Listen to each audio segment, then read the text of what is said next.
Well, week one is coming up soon, and that's the start of some people's football season. Maybe it's even the jamboree that takes place at Lindsey Nelson Stadium next Friday night, where we'll be on the call.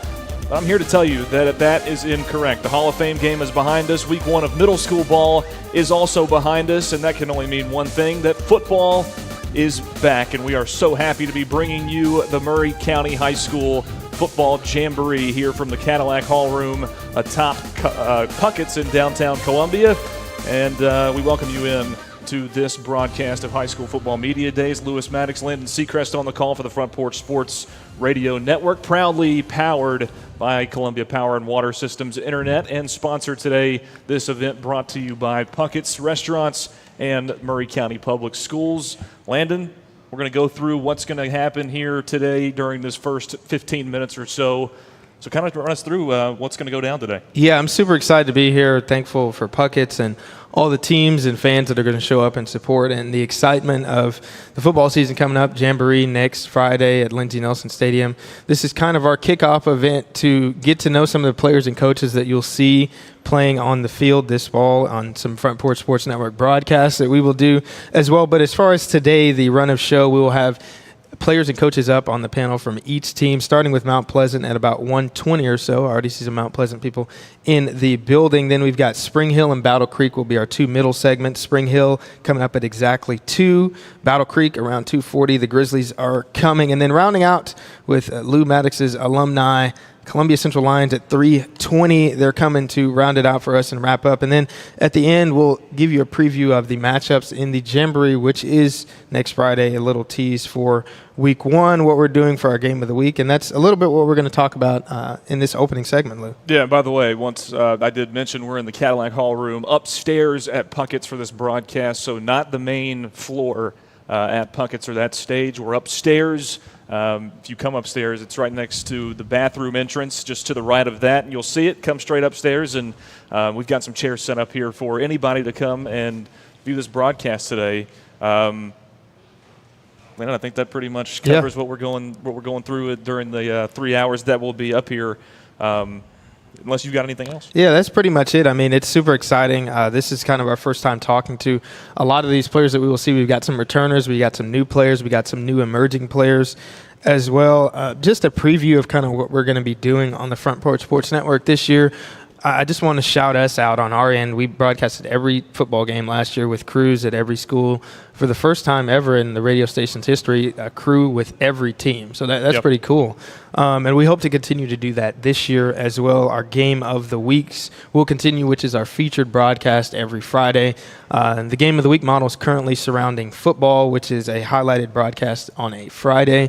So breaking news, our game of the week, week 1, Battle Creek at Mount Pleasant, the Front Porch Sports Network game of the week. That's where we will be. And then we'll rotate from school, site to site across the county, Throughout the season, we'll come to Spring Hill, Columbia, as well as going up to Battle Creek. And we're super excited for that. We got to catch every team last year. We got to get some players, some funny moments, and on our broadcast, a lot of highlights as well. And I know we'll see a couple of players today that we saw last year that are really fan favorites, Lou. Oh, yeah, absolutely. And those Game of the Week broadcasts are so fun to do. They're different from any regular broadcast of a crew that's following a team throughout the whole season because you're not with them for the entire season. It's the game of the week, and that's why you go and do it. And I think that you are going to be a big part of that broadcast. Oh, yeah. I'm sure I'll be on it when Central is playing as well. But and then we've also got some things in the works for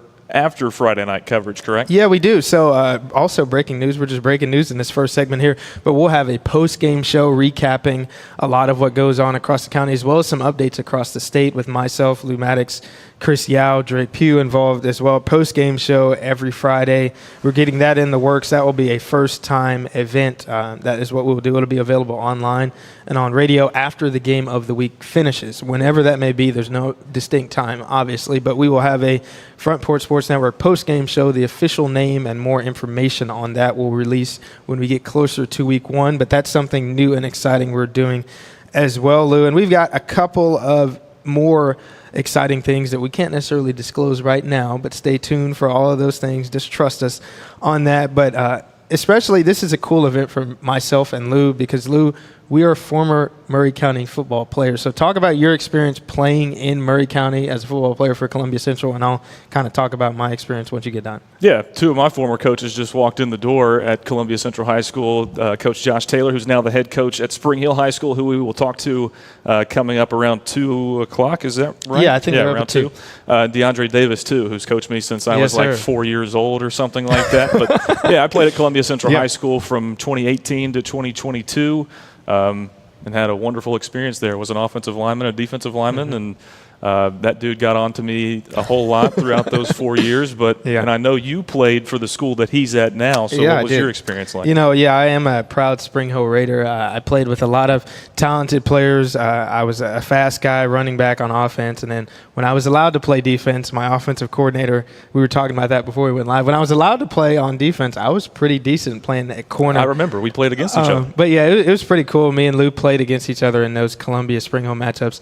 I unfortunately did not win any of those in my career in basketball and football. 0 wins. Wait, basketball either? 0 wins in that matchup. I just want to make that clear, unfortunately for me. But nonetheless, it was cool to be a Murray County football player. I'm very proud. We both had very good careers. A lot of people know us from our playing days, but now a lot of people know us as broadcasters. Lou, so give folks an update of what you do broadcasting-wise, the new Lou Maddox. Yeah, and by the way, me and Landon have always been friends since middle school. This isn't like we're rivals, but now we get the opportunity to do this together, and I'm happy that I'm still able to do this, and I'm now the co-host of the George Plaster Show on ESPN Radio in Nashville. That's my day job, but extremely happy that I could come back and do some stuff with high school football. Oh, yeah, and definitely, me and Lou are definitely ever present here on the football season in the sports scene as well. I'm with the Front Porch Sports Network, also with Belmont Basketball. That's where a lot of people know me from, being on the sidelines for those broadcasts. Obviously, no football there, but basketball was the main broadcast up there. We're both glad to be here at Puckett's, and like we said, we've got some super cool things in store. Lou, do you have any memories off the top of your head from last football season? Maybe some players that you remember? I know you got in on our Wednesday night show a couple of times here at Puckett's. Anything that you can remember off the top of your head from last football season? Yeah, you remember the guy that's sitting in the crowd right now, Cale Scott, is the quarterback for Mount Pleasant. That's one that comes to mind immediately. The best record in the county last year, and he's a big reason for that, and that's a great team with his head coach sitting next to him, Kits Hartfield, too. We're going to get an opportunity to talk to them. But didn't get a whole lot of action in the high school football scene last year, but when I did, this is the best competition that you can find in the state, and it's right up there with the best as well, along with the best facilities, too. And Chris Pointer, our athletic director here in Murray County, will probably be on at some point to talk about that as well. Definitely. Everything that the Murray County Public Schools are doing football-wise is extremely cool. Me and Lou, we didn't play on turf. Every school now has turf, and the turf looks great. It was rare when we played on turf. I remember, I think the first time I played on turf was when we played at Nolensville High School, which was the new school at that time. And they were the only school that had like a turf field. And I was like, dang, this feels different. We had the turf tape and stuff. I remember me and my buddy Dante Prowl, we actually got in trouble because we came out of the locker room late trying to put on the turf tape and all, and we were just so excited to play on turf. But now every school in Murray County has that, so that's pretty cool. I know. Coach Taylor, you liking the turf? Burns a little bit though, when the skin burns down when you. You're right. You're not as involved as you used to be then. You used to hold the dummy, man. What's going on? Yeah, you will get that turf burn though, and the turf pellets in your cleats. So definitely, if you're a Murray County Public Schools player, definitely manage those turf burns and those pellets. Make sure you dump out those cleats after those games, especially. But I just want to speak to kind of the environment and the Murray County football scene that you touched on, Lou. I think it's really cool that we have 4 schools here that sponsor football, and it's really unique that we have some unit schools as well, and those players at those schools that don't sponsor football, they can play at one of the bigger schools here in the county. For example, Santa Fe with Spring Hill, Culleoka with Columbia Central as well. And, it really is a unique thing because there's not a lot of unit schools left. And I know I played with some guys from Santa Fe when I was at Spring Hill. I know one of the best players in football history at Columbia Central came from Culleoka, DeMario Williams. He was on the team. So, that's unique. Just speak to kind of the environment and the fact that there's 7 schools in Murray County, but 4 play football, but everybody can play. Yeah, there's obviously there's smaller schools and there's larger schools, but I think that's the best part about this unique place that we live in and call home in Murray County is that a lot of people, when you go to a football game on Friday night, you don't think that there's unit school kids that are mixed in there. But, I know from my experience, we had some really key players that came from Culleoka, a couple of our starting offensive linemen and other guys that played on defense too. And I think that should be talked about more to those kids at those unit schools, that they have an opportunity to play the best game that there has ever been created. Yeah, I 100% agree with that, Lou. It's definitely an opportunity, especially in football. We do live in the South. This is SEC country. And speaking of that, Lou, you came from UT. Talk about kind of the love for football, especially here in Tennessee, on a greater level. This is SEC country, whether people are Bama fans, Georgia, UT. You're a Vol lifer, so talk about that. Yeah, I worked for Tennessee Athletics for the past 2 years with the Vol Network on the radio, and covered a lot of their sports through TV news and other radio stations as well while I was there for a couple of years, finishing up my degree there. But, this is we're around Nashville. That's the hotbed for everybody that wants to come. Yeah. So you've got that diversity of people that are fans for every team. Obviously, that's dominated by teams like Tennessee and Vanderbilt and MTSU in this area, but you'll see Ole Miss and Auburn and Alabama, especially LSU. All those teams around here are represented so well. And that makes you want to play football as a kid growing up in an environment like that. Yeah, I 100% agree. And when I was growing up, I didn't play Pop Warner Pee Wee football. I didn't play anything until I was in the 6th grade, and I really didn't even play then. I was learning the game, so I didn't become a football player until I was in the 7th grade. And I was a scrawny kid. For people that remember me, like from those days, I was short and very skinny, and I kind of developed from football and being in the weight room and all that. So it can teach you a lot on the field as far as athletics, but I mean, I think it's really a way of life down here in the South, and people really get amped up about it, and people care, especially Mount Pleasant community. Battle Creek, this is their first year they're going to have seniors. They're going to be amped up. Spring Hill made the playoffs, won a playoff game last year. Columbia Central, very high expectations this year. Yes. So, like, everybody is super duper amped up, and I'm excited too because, I'm going to be with Game of the Week going from school to school. Lou, you're going to be with Columbia Central. We got big, exciting news coming for Lou as well. And, it's just really cool to see the stars that develop throughout the season. Talk about the fact that this is an opportunity, especially when you have a media day, when you're broadcasted weekly like you will be on our platform, you can really make a name for yourself. Oh, I mean, sure. Don't you wish that we had something like this when we were playing? I mean, this would have been awesome I would have cherished something like this to come and have a media day with all the schools in the county. And I think that's what makes this so great is that the Front Porch Sports Network has the capital to put a crew on every school in this county and make them be seen.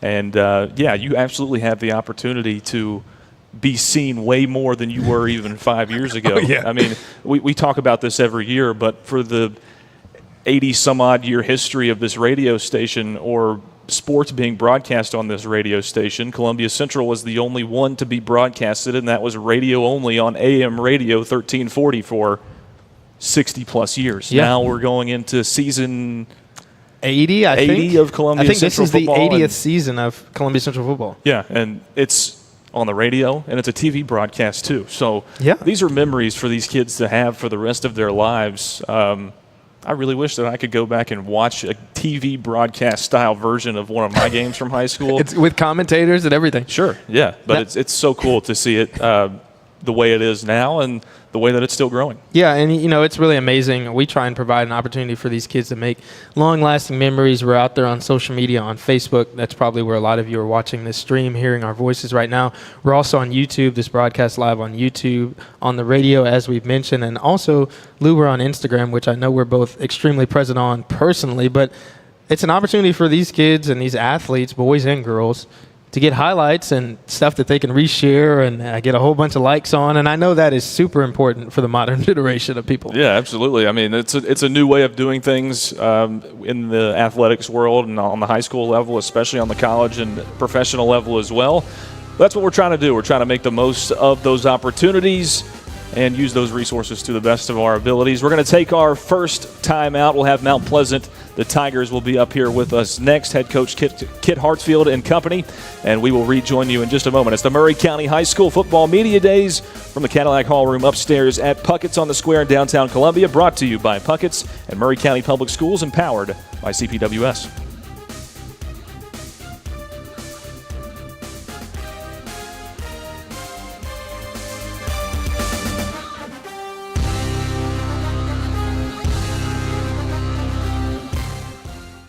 When it comes to your internet, you shouldn't have to talk to a robot or someone halfway across the globe. At CPWS, you don't. We live and work right here in Columbia, providing local support you can trust and service that's built into the heart of our community. Right now, it's never been easier to make the switch. New customers can get CPWS internet for just $50 a month. Experience the difference of local service and blazing fast speeds. Call us today, 931-375-7777.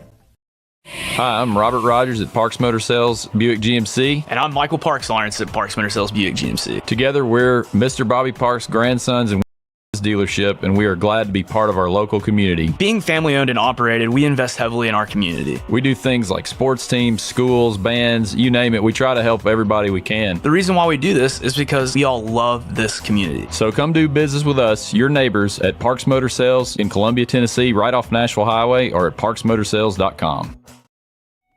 Hello, I'm Rick Whitley. And I'm Daniel Pollard from Jones & Lang Sporting Goods. We would like to take this opportunity to thank all of you for the many years of support. Since 1966, Jones & Lang has been locally owned and operated and supplying teams from T-ball to college. Stop by and see what we can do for you. We offer a wide variety of services from silk screening and embroidery to our custom trophy and awards department. We're open Monday through Friday, 8 to 5, and Saturday, 9 to noon. Remember, Jones & Lang Sporting Goods, the look of a winner. We at Hollins Pharmacy must be doing something right. We've been providing pharmaceutical services in the Middle Tennessee area for over 60 years. The guiding principles of our business are fast, accurate, friendly, personal service. We do not have long waiting lines, and our phone calls are answered by a staff member. We strive to get to know our customers by name, not just a date of birth or number. We are your locally owned hometown pharmacy, and we appreciate your business. We urge you to come visit us at Hollins Pharmacy, 1608 Hatcher Lane here in Columbia. Hello, my name is Zach Maddox. I'm a proud third-generation owner-operator of Columbia Paint and Wallcover, founded by my grandfather, Ralph Maddox, in 1946. We offer a variety of paint and wallcovering products, but our passion is customer service. We can offer many personalized services and can come out to your house or business if needed. Come visit us at our Columbia location or our new Spring Hill location behind Church of the City, or visit us online at paintcolumbia.com. Hello, this is Rick Tillis from Tillis Jewelry. What is a full-service jeweler? Experienced staff, custom designers, in-house jewelry repairs, and beautiful jewelry. Yes, at Tillis Jewelry, we are passionate, knowledgeable, and committed to integrity. We strive to be the best in our community and in our profession. We build long-term relationships and become part of family traditions that will cross generations. We delight clients by providing an unparalleled selection, superior service, and exceptional value. Tillis Jewelry, we exceed your expectations. Some people are just obsessed with their lawns. They'd cut their grass with a pair of scissors if they could. Thanks to Gravely, they don't have to. You see, Gravely makes not only the best built and most comfortable lawnmowers, but they also leave your house looking like a doggone country club. So whether you're a commercial landscaper wanting the best or just a perfectionist homeowner, you can't do better than a Gravely. See our full line of Gravely products at Murray County Equipment, 1075 North James Campbell Boulevard in Columbia, Tennessee, or check us out on Facebook.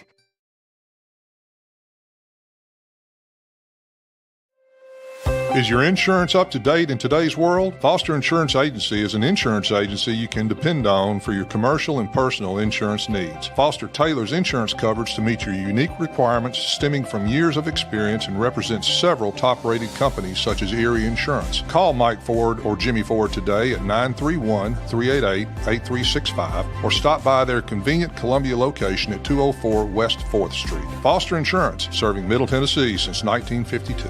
In our connected world, a strong, reliable internet connection isn't just a luxury, it's a lifeline. For work, for school, for staying in touch.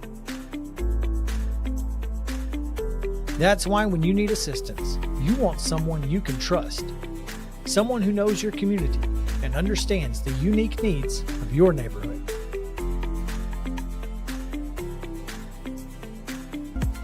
That's where our local customer service and tech support team comes in. Our local support specialists are real people with real solutions right here in your hometown. At CPWS, we're more than just an internet provider. We're your neighbors, dedicated to keeping our community connected with local service you can see and local support you can hear.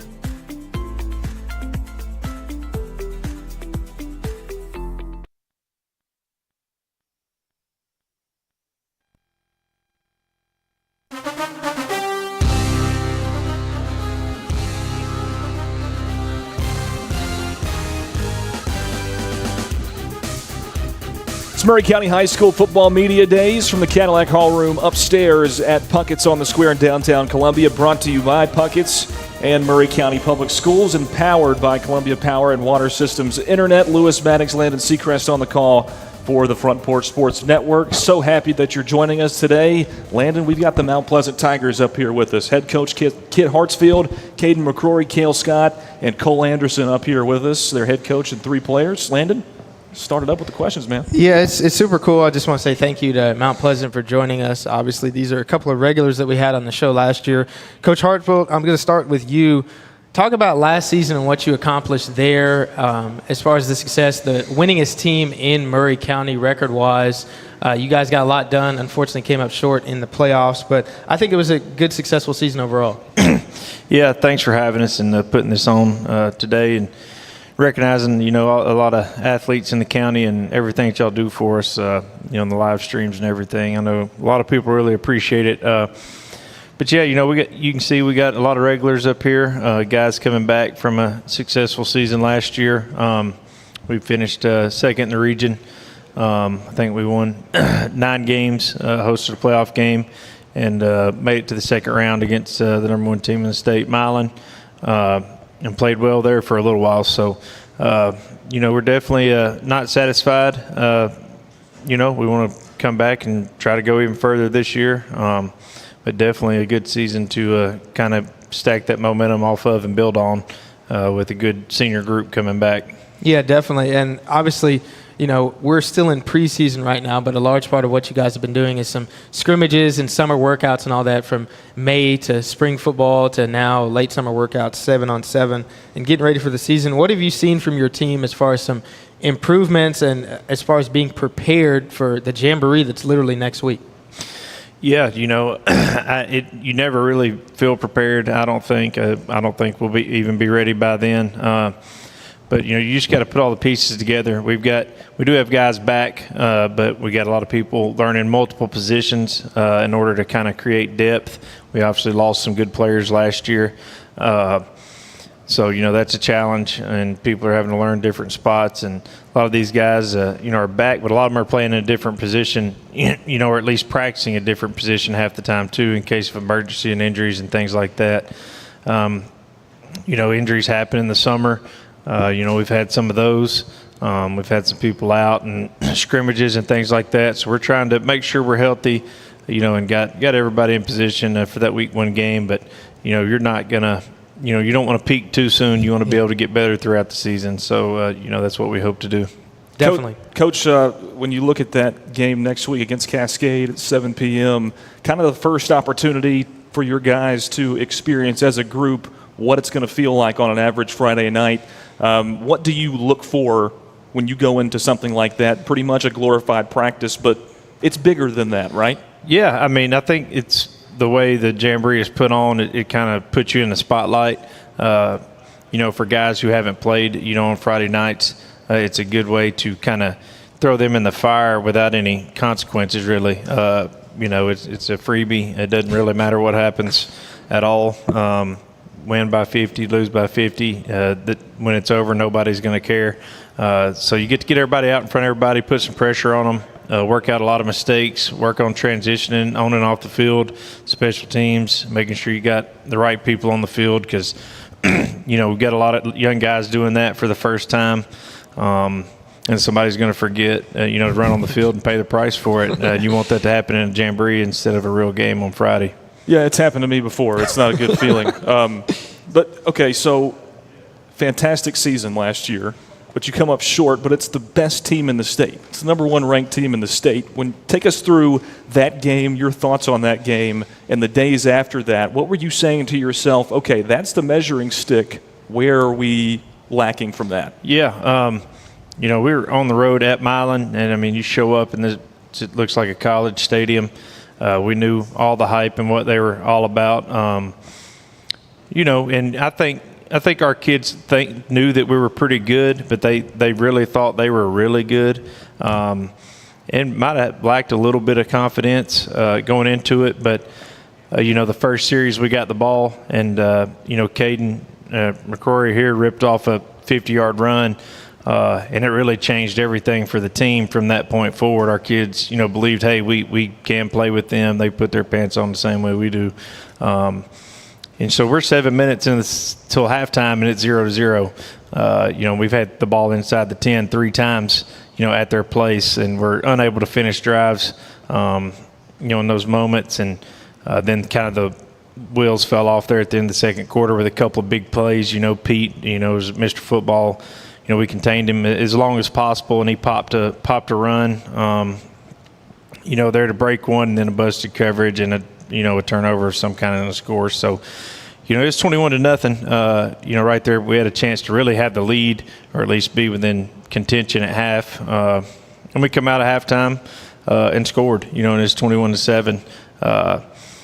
So, sustaining it for 4 quarters was tough physically in the game, but there's 4 or 5 plays that really stand out, and if we could finish those drives early, it's going to put a lot of pressure on them, as there was no pressure on us to win that game. So after that, it kind of gave me confidence as a coach, because they're a big school, probably the biggest 2A school in our classification. The 2A West is Murderers Row, and we now know, if you can win the second round game, you're good enough to play for a state championship. You don't have to wait to the semis to find out if you're good enough. Every game, in 2A West, after the first round, is the team can win a state title. So, they ended up losing to Huntington, who they beat earlier in the season. So It's just a total war zone. That kind of, gave me confidence knowing what we got coming back, and, how many people, like they were going to lose, which I'm sure they got some guys in, some transfers and stuff like that, and they're always good. But it let us know we're in the ballpark a lot more than I thought we were heading into that game. And folks that are watching are probably wondering, who are these star-studded players from Mount Pleasant up here? We got Cale Scott to my right, Colston Anderson, big lineman on the right, and Caden McCory, star running back here. Cale, I want to start with you. You're a leader of this team. You're the quarterback. They say the most important position in sports. How are you feeling ahead of the season with what you've seen from your teammates and getting prepared for week 1? Yeah, I feel very confident going into the season. Like Coach Hartsell said, we got a lot of people coming back that played a lot last year. We lost 3 of our big stars last year. We got a sophomore, Jakai. He's going to be really good at receiver. He's learning all the plays. And we really got some new players coming out to play football that's really never played. And they're really athletic. And once they get all the plays down, all the formations, the Jamboree will be a good test for them, because there's going to be a lot of people there. And we'll see how they really perform under the lights. Yeah, definitely. And as far as you being a Mount Pleasant quarterback last year, coming in, and you pretty much broke, I want to say, 5 quarterback records. There's an expectation for you to come out there and perform pretty much from the Jamboree on. I mean, in preseason scrimmages and all that as well. But are you feeling any pressure to live up to what you put out there on tape last year from Mount Pleasant? There's always expectation for me at quarterback, but really just knowing what you can do and what you have around you is a big part of it. So just going out, playing the game, and get the ball to your playmakers. Really, at quarterback, if you get the ball to the playmakers, they'll do the rest for you. So that's the main part of it. Cale, multiple years now coming in now as a starting quarterback for a team. I mean, take us through that a little bit. What's different from a year ago preseason? I guess it probably comes a lot slower, a lot easier stuff on the mental side of things. Obviously still going to be hard to get yourself in football shape during the summer. That's always a challenge. But talk about the mental side of it and what it's been like to go through it a second time in a row as the starting man. Yeah, coming in last year as a transfer for my first year at Mount Pleasant, it was kind of just taking things slow, stepping into the leadership part of it. But this year I feel like I'm the man, kind of like I can really be a leader that I need to be, because it's my second year, and everybody, I feel like, trusts me a lot more than last year, because they really didn't know a lot about me. But after progressing through the season last year, winning all the games, definitely made some mistakes, but everybody just will pat you on the back and tell you to keep your head up, and you just got to move on to the next play. So, and learning the game, all the coverages, you learn the more you play. So after last year, coming into this year, you're a lot more experienced, know a lot more stuff. So, yeah. Okay, and here's a double-sided thing. Me being an offensive lineman back in my day, Cole, take us through your offseason a little bit, because I know for an offensive lineman, there's definitely mental stuff there, but it's more physical for an offensive lineman preseason than it is mental, in my opinion. So Yes, talk sir. about your growth as a player, the offensive line room that you're a part of, and getting opportunity to block for both of these guys that you're sitting up here with. Well, most of our O-line are returning starters from last year. So I'm really confident that we can get the job done for our running backs and help Kel throw a little bit. So we've been in the weight room consistently, getting stronger, getting better, and I think we're prepared. And Cole, I want to let the people know, as far as I can remember, you were the only lineman in the county to win our Front Porch Sports Network Player of the Week last year. So I want to kind of put that bullseye on you, but also let the people know that you are as advertised. Talk about leading your team in the trenches, because linemen don't get as much recognition as the rest of the players. They don't score touchdowns, but you arguably have the hardest job out there on the field. Talk about that a little bit. Our guys are smart. We know what we're doing. We know what we need to do to get Caden the hole to run through, get Kel some protection so he can throw the ball. And that's pretty much it. We know what we're doing. We can get them open in the room. Yeah, and it seems like both of these guys to my right here, they care a lot about the guy that I'm about to talk to, Caden McCory, who's pretty much the Maserati of the offense down there in Mount Pleasant, running back, which is the position I played. Caden, talk about your expectations headed into this season. A lot of people are counting on you to be that guy offensively, scoring touchdowns, maybe catching some passes. How are you feeling so far? Yes, sir. I'm feeling good.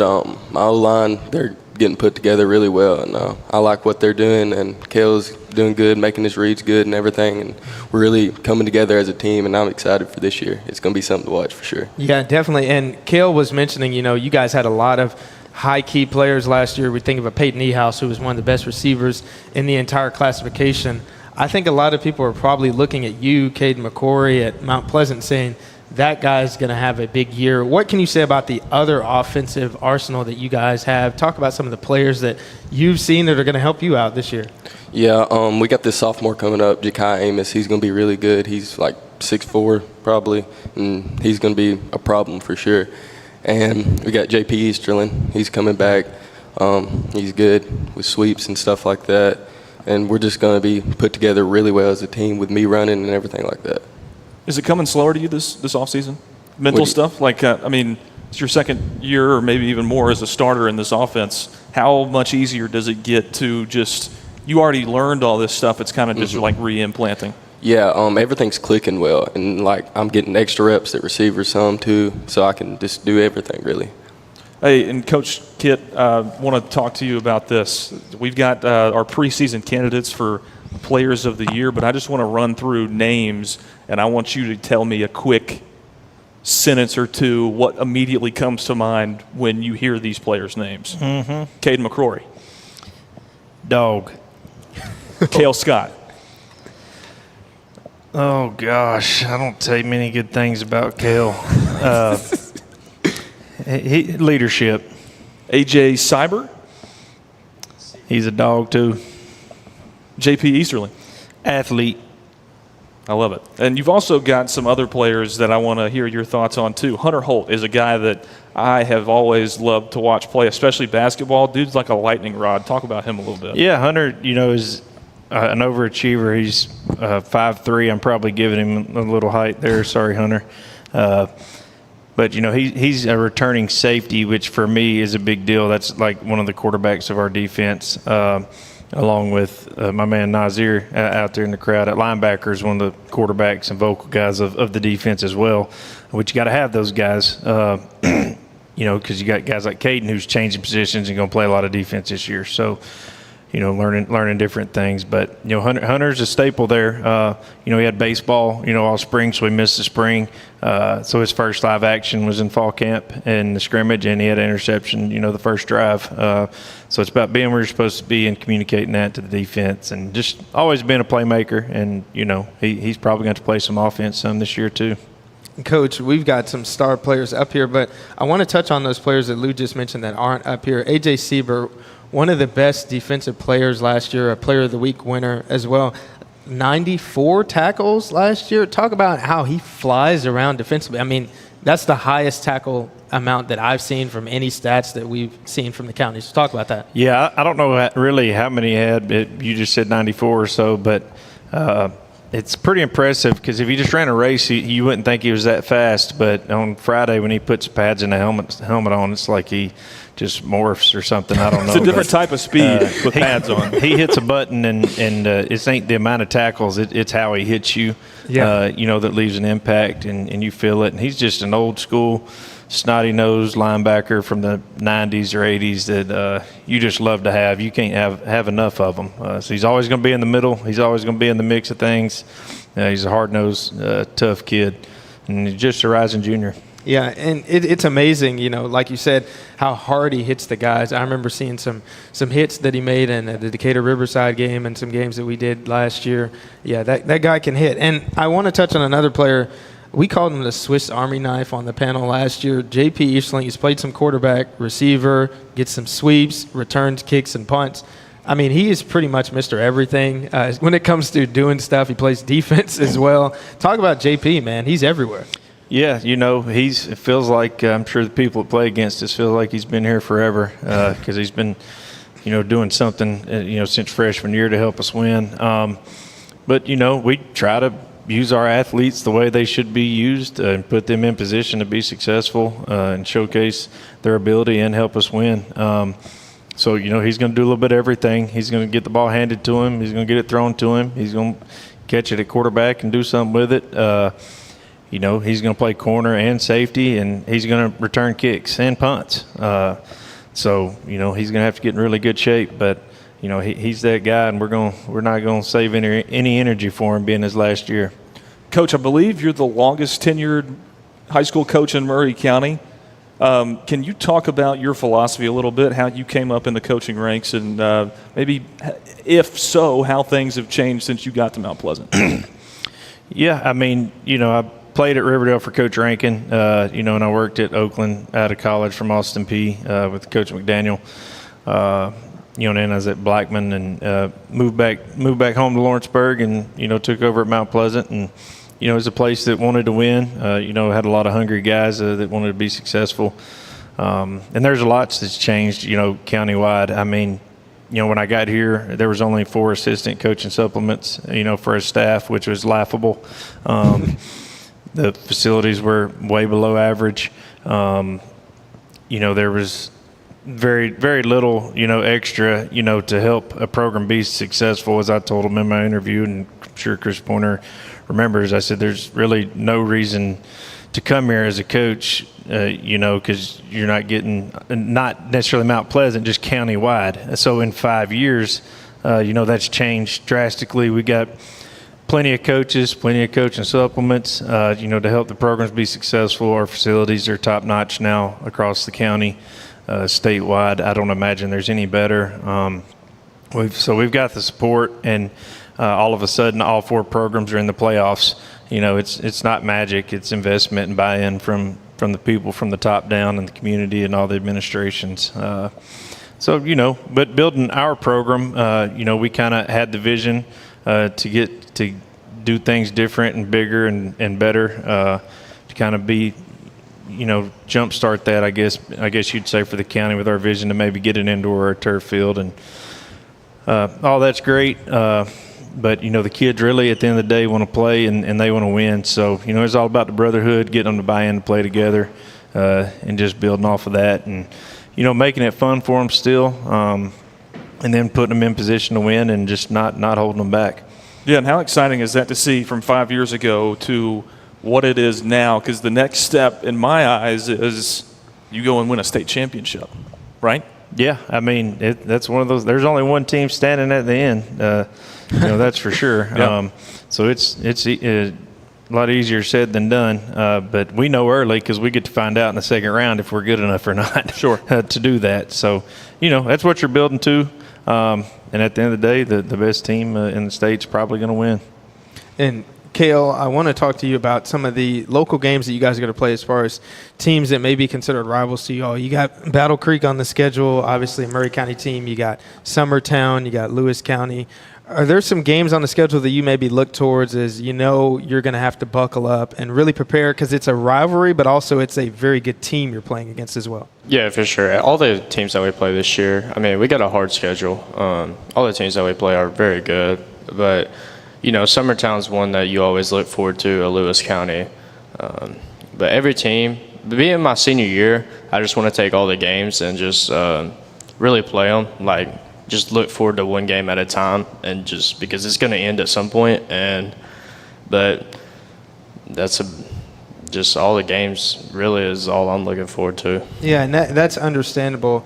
As far as, anything that you want to say to the Mount Pleasant community, because from what we saw, they supported the team tremendously. I'm talking you guys won Player of the Week pretty much every week, had one player. So the support is there. What is your message to those supporters down there in Mount Pleasant that will come see you guys play? Yeah, it's going to be a fun year. We've been working really hard for not just us to win, but the community to where they can come out to the games and have fun and not just watch us lose. So just come out, support. If y'all come support, then we'll play better. Just come and support us. Coach, can you add on to those kind of games that y'all played over the course of the season? 5-1 in the region last year and 8-2 overall in the regular season. Talk about your schedule a little bit and what it proposes to you. Yeah, it's challenging because, we have challenging non-district games for the most part. We open with Battle Creek, who is, basically a total program now with seniors and probably will have twice as many players as we have, I imagine, being 4A. So that'll be a, game of the week. I guess y'all have got that probably. Yeah, it is. That'll be a great atmosphere and a great one to see, for our county. So that's a challenging game. We got Forest, who made it to the second round of the playoffs, non-district 3A team. They've got, the leading worldwide leader of rushing, I guess it is, in Quincy Mitchell, who's an absolute horse for them and just a good team. So it's games that get you ready for the playoffs. You don't want to put too much stock in them. If you lose them, you can still win your region and reach all your goals. But, you obviously want to win every game. So there's pressure there, and playing, Forest before Summertown. Last year we had the Lightning game at Forest, had to go back twice, and that was going into our district game and at Summertown, which is tough. So, get into region play, and Riverside's not going to be down again like they were last year. I don't imagine. We go there this year. Last time we went there, it was about 60-0 in the first quarter, and they went on to win it all.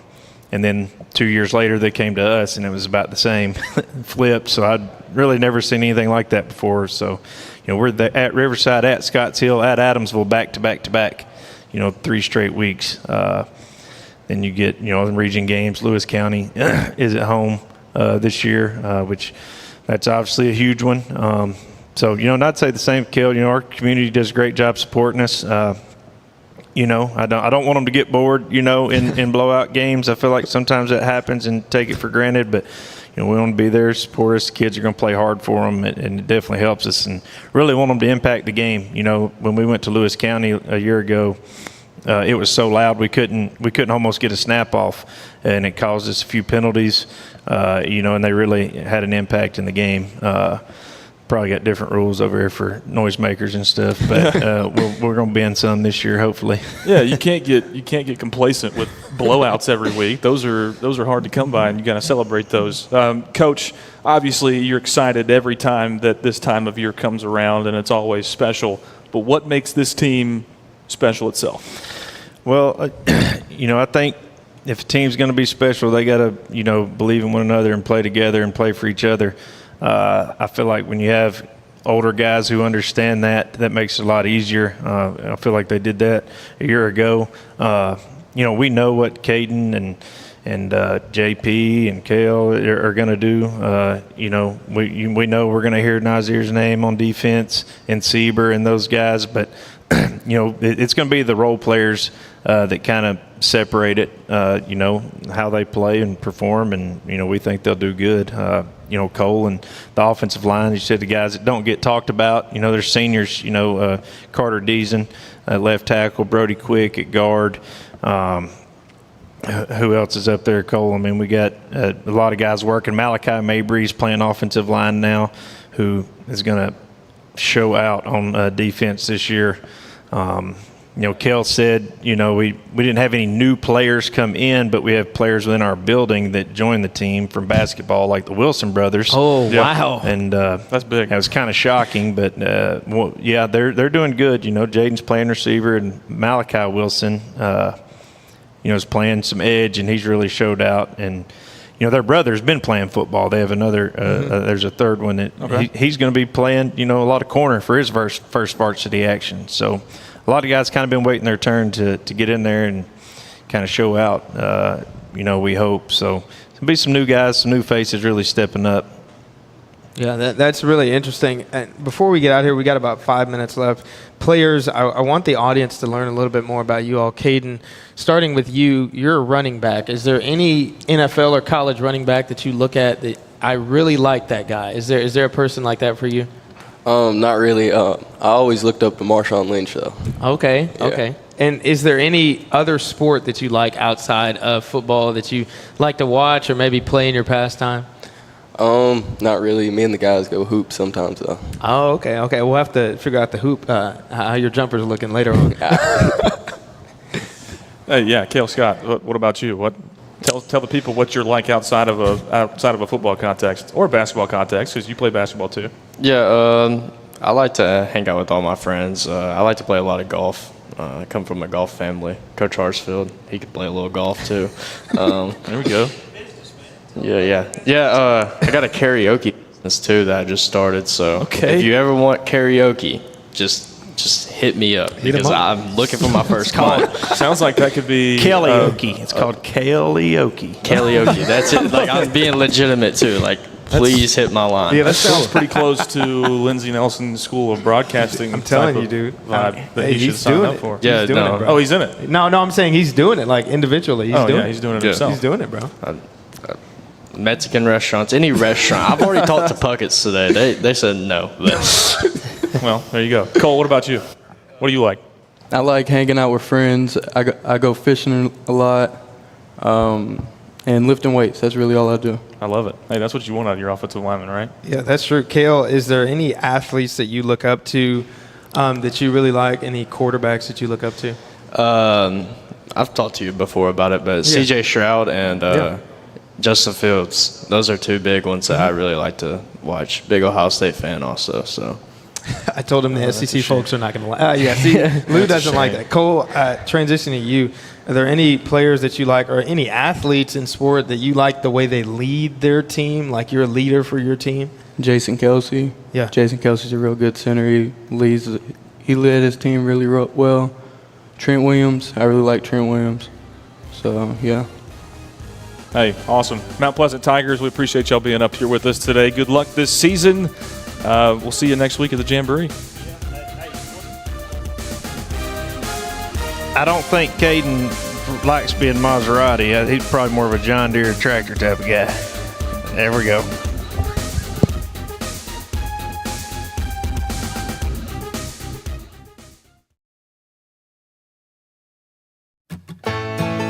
Farmer Johnny here, Taylor Family Farm. I want to give y'all a little look-see. We raise 100% non-GMO, grass-fed beef, pasture chicken, and pork on our family farm. Everything that we grow is raised with love and care to ensure the highest quality and nutrition for our family and customers. You can shop online at TaylorFamilyFarmTN.com or visit our farm store in person at Etheridge, Tennessee at 301 Dave Reisner Road. That's TaylorFamilyFarmTN.com for more information. Office space available in beautiful downtown Columbia.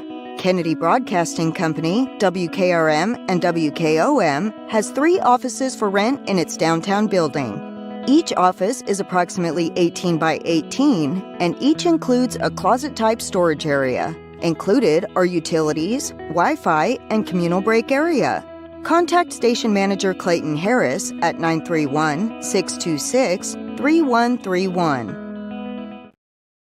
Mezcal Cochina Mexicana. Delicious food and amazing service at an affordable price. Mezcal Cochina Mexicana. Located off of Nashville Highway in Neapolis, near Spring Hill High School, 2504 Care Lane. Authentic Mexican cuisine. Full menu. Family dine-in. Takeout. Delivery. Offering the best cocktails in the area. On the rocks or frozen, pair your meal with our famous margarita. Don't forget, Mezcal Cochina Mexicana for your next meal. Check us out on Facebook. Visit Mezcal Cochina Mexicana today. Proud supporters of the Front Porch Sports Network. Columbia Power and Water Systems is dedicated to bringing our customers reliable local service. Whether you're turning on a light switch, your faucet, or streaming on TV, our dedicated team members from here in Murray County work every day to keep you on. If you need us, call us 931-388-4833 or visit cpws.com. CPWS, local service, local support. This is Gary Schrader at Priority Motor Cars. Are you looking for a better way to buy a used car? Come see us. We're family owned and we believe every customer deserves honesty, quality, and a hassle-free experience. Every vehicle is carefully selected, competitively priced, and backed by the kind of service you'd expect from your neighbors, not your strangers. Plus, we're always looking to buy quality vehicles even if you don't buy one from us. Visit Priority Motor Cars today where integrity comes standard, right across from the Murray County Judicial Center or online at PriorityMotorCars.com.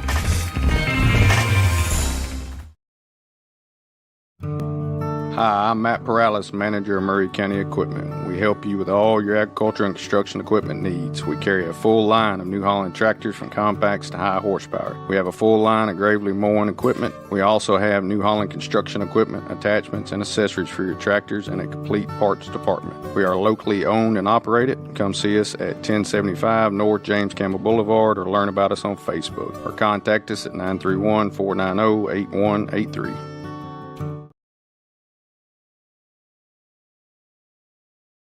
Columbia Foodland is a locally owned and operated family grocery store with a full line of dry, dairy, frozen, meat, and produce items. We focus on keeping the freshest hand-cut meat and produce items daily with the most competitive prices in town. We offer weekly ad specials as well as in-store weekly specials throughout the store. Located at 427 West 7th Street in Columbia in the former Harris Foodland location. Columbia Foodland. We're here and ready to serve the wonderful people of Columbia and the surrounding areas. This is David Usselton with Usselton Automotive, located in Columbia, Tennessee. We service all foreign and domestic vehicles. We take pride in our work and we don't cut corners. We offer a 5-year, 50,000-mile warranty and loan our cars with almost every repair. We are located at 1201 South High Street in Columbia, Tennessee. You can reach us at 931-215-1765 or find more information at usseltons.com.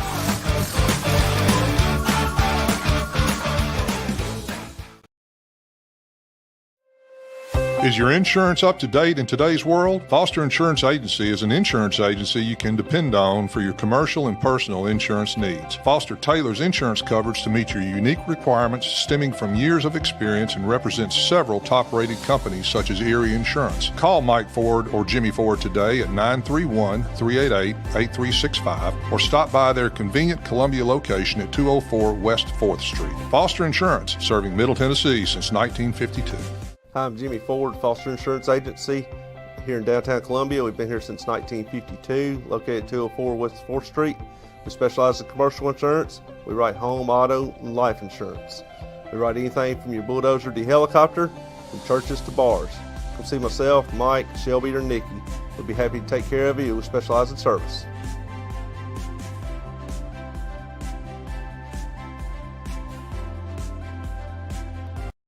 Hi, I'm Robert Rogers at Parks Motor Sales Buick GMC. And I'm Michael Parks Lawrence at Parks Motor Sales Buick GMC. Together, we're Mr. Bobby Parks' grandsons, and we run his dealership, and we are glad to be part of our local community. Being family owned and operated, we invest heavily in our community. We do things like sports teams, schools, bands, you name it. We try to help everybody we can. The reason why we do this is because we all love this community. So come do business with us, your neighbors, at Parks Motor Sales in Columbia, Tennessee, right off Nashville Highway, or at parksmotorsales.com. When it comes to your internet, you shouldn't have to talk to a robot or someone halfway across the globe. At CPWS, you don't. We live and work right here in Columbia, providing local support you can trust and service that's built into the heart of our community. Right now, it's never been easier to make the switch. New customers can get CPWS Internet for just $50 a month. Experience the difference of local service and blazing fast speeds. Call us today, 931-375-7777.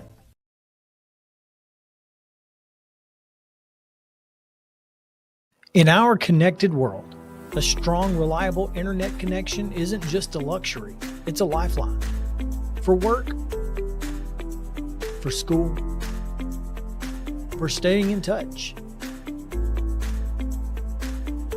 That's why when you need assistance, you want someone you can trust. Someone who knows your community and understands the unique needs of your neighborhood.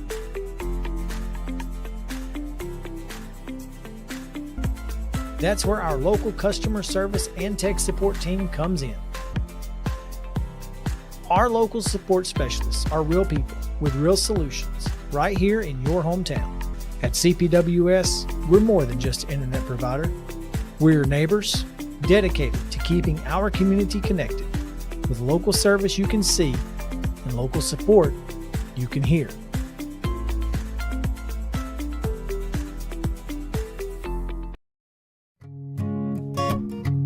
This is Tripp Stoltz, owner and manager at Columbia Ace Hardware. We have changed our store hours to better serve our community. Columbia Ace Hardware is now open from 7 to 7 Monday through Friday, from 8 to 4 on Saturday, and closed on Sunday.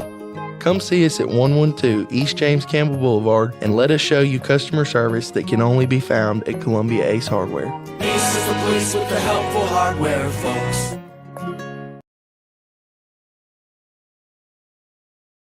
Some people are just obsessed with their lawns. They'd cut their grass with a pair of scissors if they could.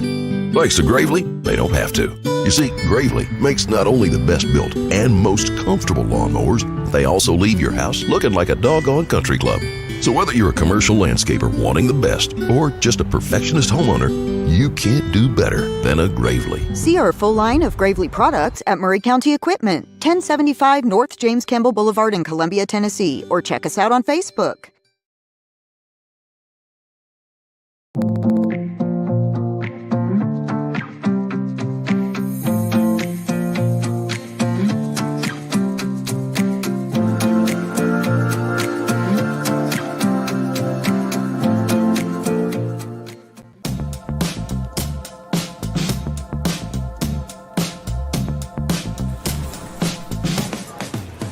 you wanna be a bad man? Yes, you do. Do you wanna taste sweet salvation underneath the summer moon? Do you need another hand now? Yes, you do. Go see Miss Josie down on Columbus Avenue. All right, Columbus Avenue.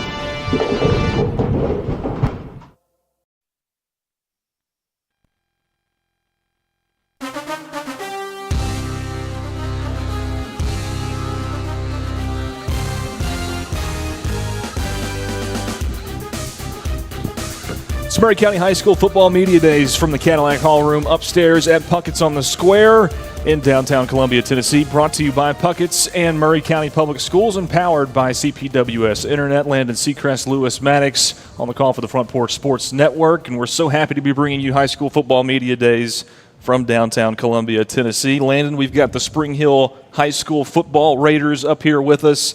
Head coach Josh Taylor, their safety Jackson Taylor, Landon Hill is with us, and Coach Matt Brown. And you're going to start the questions. Yeah, it's so cool. Obviously, I went to Spring Hill, graduated in 2021, so it's cool to see the new players. My coach down there, Matt Brown, my opposing coach at the time, but now head coach of the Raiders, Coach Joshua Taylor.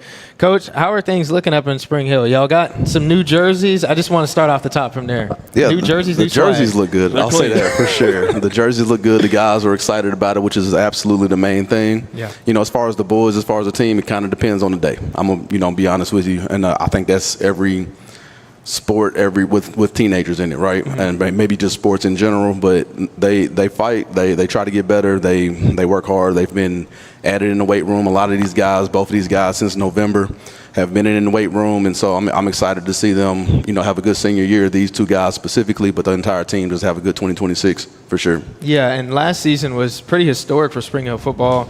Making it to the playoffs. One of every team made it in Murray County, but winning a playoff game for the first time since I think 2017. I was on that team as a freshman, and that was a long time ago. Like, speaking football-wise, how cool was it to really change the culture at Spring Hill as far as getting to the playoffs, winning a game, getting people excited about the Raiders again? It was – the end of that game was really fun to see. Like, seeing the guys smile, jump up and down, be excited to see all of that hard work pay off. None of those guys, like you said, have been since 2017, so none of those guys have been a part of the playoffs or a playoff win. The way that game kind of went in the second half, it stressed me through like no other. Yeah. But seeing those guys when that game was over with, man, it was worth so much, man. And as far as, changing the culture, it's something we're trying to do. I think that we've been working, even when I was assistant coach, trying to get this culture changed. And I think that last year was kind of, makes sense, the end of the beginning. I think we're moving, we're still working toward getting everything how we wanted it to be for sure, because it's always evolving. But it's something that we can see in progress for sure. I think the boys are confident, which is a big step, a big thing that they got to be is confident. And so you can see that they have high expectations. And so I think we've kind of been, not every kid, but I think as a team, as a program, we've been kind of afraid of expectations, because with that comes heartbreak a lot of times. And so they had started to have more expectations last year and saw that, hey, we can succeed. And so with that comes more expectations. And so this season has more. I think people expect us to be a playoff team this year, where maybe not so much last year. And so I'm excited to embrace those expectations and see these guys kind of live up to that and take it up another notch this season. And there was a culture shift to me. 0-3 was the start last year. Yes, sir. You finish off 5-6. So you finish off with a winning record. What are you doing on a day-to-day basis to create that culture change? I know we've seen the burn the boats and the new uniforms, and you're trying to put a different spin on what everyone has known Spring Hill football to be in the past, and it is changing, right? Absolutely, it is changing. And I would say, the burn the boats is a thing for sure. Is we talk about leaving those excuses at the door. Don't have them at all. I mean, I think the small things, we tell them leave it better than you found it, right? And so that starts daily in the locker room cleanup. And those guys hate it, but the locker room's got to be cleaned up, and we make sure there's a cleaning crew each week, cleaning that room, cleaning the locker room, and also attacking the weight room. We talk about another thing we say is violence, right? We break it down on violence. We tell our kids, you got to choose violence. Obviously, we want to raise these guys to be gentlemen, but when we're on that football field, there's an opportunity in front of you to be violent or to not be violent. Choose violence every single time. And so we want to do that safely, obviously, but we want to choose violence. We want to be the most physical team, and that's really a goal of ours, is to say, okay, Spring Hill's a pretty good football team. Regardless, win, lose, or draw, when that game's over with, we want them to know we chose violence every play, and we want them to be, that's a physical football team that we just played. Regardless, all these things that we can control, that's one of the things we can control, is how physical we approach each and every play. And so we want to pull up, face whoever it is, and be as physical as possible. So, man, we were in a fight when we played Spring Hill High School. Is Shane Cobb going to be back on your staff this year? Shane Cobb is coaching linebackers for us, man, so I'm excited to have Shane. Okay, well, we talk about aggressiveness and violence in football. Yeah. You were my defensive coordinator at Central, and Shane Cobb was one of our starting linebackers, and I don't know if I've ever seen a more violent linebacker at the high school level in my life. He tackled me plenty of times. Yeah, dude was borderline insane in the head, but that's what you teach, and that's Absolutely. A guy. Talk about that and how that came to be. Yeah, so Coach Cobb, he came to some of the games, and he and I talked, and he had the time, and he liked the football, like what we were doing, and he kind of missed. And I was like, man, let's see if this can work out for us. And he was able to work out, and he joined the staff, and he's been helping me, with the defense. And like I said, he's coaching linebackers, and he's one of my favorite guys I've ever coached, for sure. And so, along with Lewis Maddox, for sure.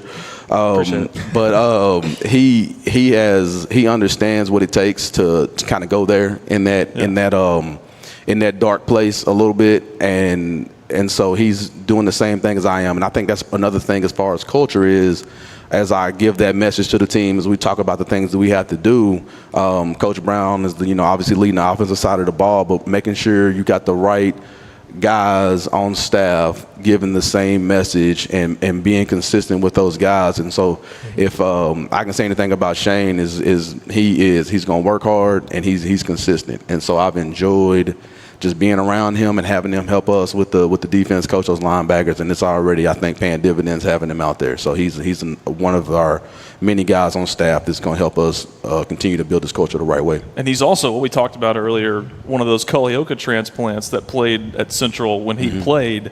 So that just shows you that you can, if you're going to one of these unit schools that doesn't have a football program, you can be involved. Yeah, in this. we got one over right to here. the right of us in Santa Fe. Yeah, he's a co-op guy, and so we absolutely love that. It's an extra commitment. A lot of guys don't see it; they just see him pull up, and he's wearing obviously the Spring Hill uniform, but he's a co-op guy. Jaden Nall is another guy on our football team that goes to Santa Fe. So we absolutely appreciate what they do, players and parents making that commitment to be a part of this team. Same thing with Shane and his parents when he was at Culleoka going to Central. And so, but just having those guys make that commitment, it takes more of a commitment. Trying to get there when school's out in a timely fashion and do those things in the off season and all of that stuff. And so we appreciate Santa Fe also allowing that to the best of their ability to be able to help us and making it awesome for them to be football players at Spring Hill High School. Yeah, that's pretty cool. Coach Brown, I want to throw it to you.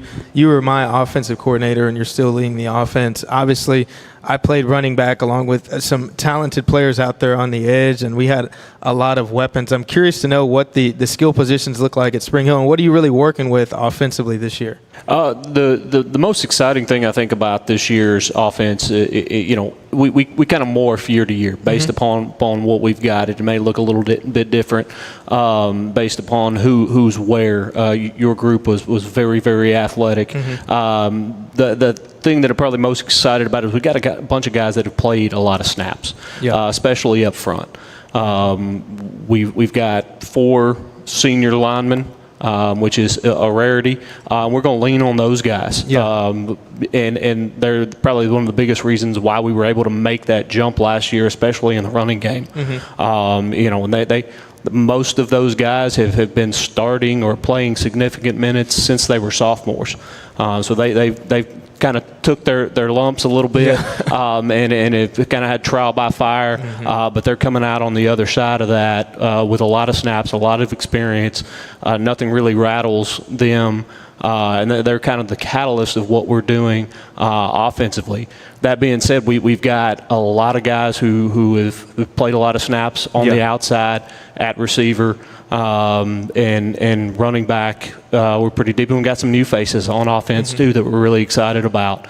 So all those things factoring in, it's going to look a little bit different in a lot of ways. And I think the biggest thing is a lot more guys are going to be able to contribute overall, which I think is what makes us a lot more dangerous because that ball is going to get distributed to a lot of places, and everybody on any given play is really a threat with the football. Yeah, and that's really cool to know how the offense is looking now. I'm curious as well. Coach Taylor talked about the new uniforms, which look great. Of course, I'm biased because I went to Spring Hill, but talk about how much of a distraction having new swag can potentially be, Coach, as far as, I mean, if you're going out there and losing in the uniforms, you're still losing. So talk about that. Yeah, I somehow along this journey, I've become the old guy on the staff. So things like uniforms and things like that don't really move the needle very much for me. But the old saying goes is motivation is short-lived, and I think that's the thing about uniforms is they you're going to look good in pregame, and once that ball kicks off, it's got to be more than about the uniforms. But you look good, you play good, and so there's definitely something to that. With this group, I don't think it's a distraction. I think when that ball kicks off, they're going to be ready, and I think they'd be just fine. If they were in their practice gear, because ball is ball, and that's what I think. At the end of the day, that they're going to enjoy the new jerseys and they're going to look good, but they know that the play is what makes you stand out. And I don't think any of those guys are out there, to play dress up and look the part and not fulfill their job. And that may not always been the case. But with this group, I feel very confident that there's a lot more substance than there is style. Right. I don't think that's going to be a distraction. Hopefully, it's just the opposite, right? It's that extra motivation, that we're going to do justice to the investment that's been made by Coach Taylor and our booster club and the community in providing them with jerseys are nice, right?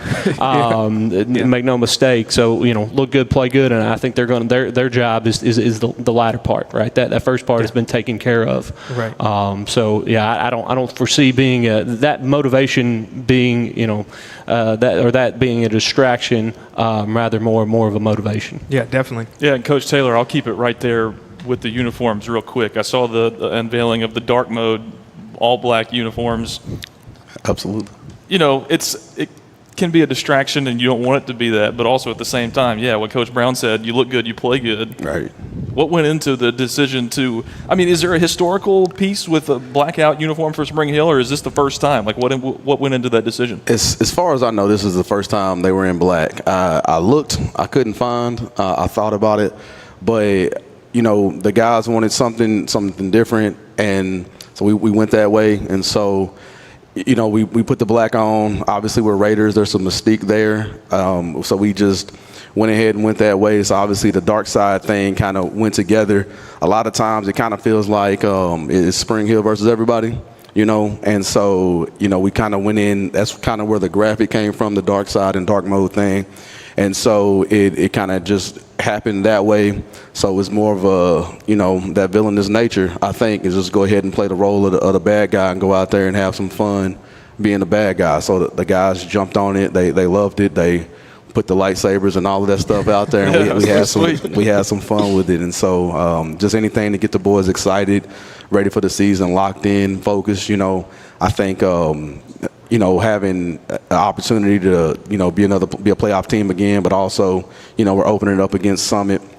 And then we got region opponents as well that we're well aware of. And so I think all of that stuff, but plus having the uniforms and looking good and doing something a little bit different, I think the guys were excited. So it's like, hey, let's try to make this thing happen. And we did. And I feel like it came together, and the guys were extremely excited to be in them. So, hey, and Jackson Taylor is sitting right next to you, your son, and a safety up for Defensive Player of the Year for the Front Porch Sports Network's voting. Jackson, talk about those uniforms a little bit, what they mean to you guys as a team. It's obviously a confidence boost, and also at the same time, what's it like playing for your dad as the head coach of the team? Yeah, obviously the jerseys are cool, the dark ones, you know what I'm saying? But obviously not like let that distract us, you know what I'm saying? Like, we're going to go out there and ball regardless. And I love, playing for my dad. It's like that chemistry, you know what I'm saying? It's like I get to go home and, talk to him about, the schemes, the games, whatever. It's always a good feeling. Does he treat you differently? Nah, I'm saying. Good answer. Good. That's cool to hear, Jackson. Father-son dynamic is always pretty cool. Now, I've got big Landon Hill beside me, and Landon was on our show last year, and I said, I wish I had a lineman like this when I was playing, because this guy is large. Now, we've talked about the uniforms, and he's probably going to have a XXX, XXX, and he's going to be the biggest guy out there, and he's just huge. I just want to let that be known. He's huge. Landon, you're just straight off the top one of the best linemen in the county. Do you feel any pressure headed into this season to go out there and lead the team? You guys made the playoffs last year. People are expecting a lot of good things from Spring Hill. Yeah, well, being named one of the best linemen in the county, it definitely has some weight on your shoulders knowing that. But I feel like it's not a whole lot of pressure because I just go out there, I play my heart out, I play with my technique. I can do whatever I can do. Yeah, and that's really cool. And we talked about the fact that you're a Santa Fe student. Talk about the dynamic of being a Santa Fe student but playing at Spring Hill. What went into the decision to play football? I know you're a large guy. Probably somebody said, hey, you can probably help a football team out there. So talk about that a little bit. Yeah, well, football started when I was 7 years old, and ever since then it just clicked. I started loving the sport, and so ever since then I was having to, ever since it was the first year I played with CA, and then youth league with the Columbia Lions, and then in the middle school with Spring Hill Middle. Yeah. and then I was still having to co-op then. I just decided why not continue it and continue my love for football going into high school, and also co-oping with Santa Fe to go to Spring Hill. Yeah. And it's definitely a big challenge every day, but I feel like I've adapted and overcome that over time, so it's a lot easier for me now. Yeah, definitely. Yeah, and like, can you take us through what that actually looks like? Like, you get out of school, what goes on? Do you just drive to Spring Hill? Is it that simple?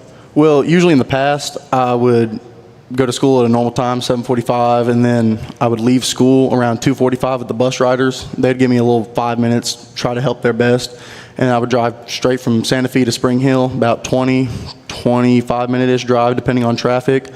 But this year, it's going to be a lot easier for me to get there because I'm dual enrolling, so I can come in late and I can leave early. Yeah. So it makes it a lot easier to be able to get to Spring Hill in time for warm-ups and get my pads on with the guys like normal. But something that you definitely think is worth it, and that other unit school kids, if they're thinking about it, should maybe go and try and do themselves. Yes, no doubt. It might be a bit of a change at first, having to leave that early and drive straight from Santa Fe, and you're not getting out, at school at 2:45 and then just going home and laying down, playing Xbox or something. You're going out somewhere, you're going to play football, you're going to try your heart out, you're going to have a great practice, maybe a bad practice, but either way, it's something that helps build character along the way.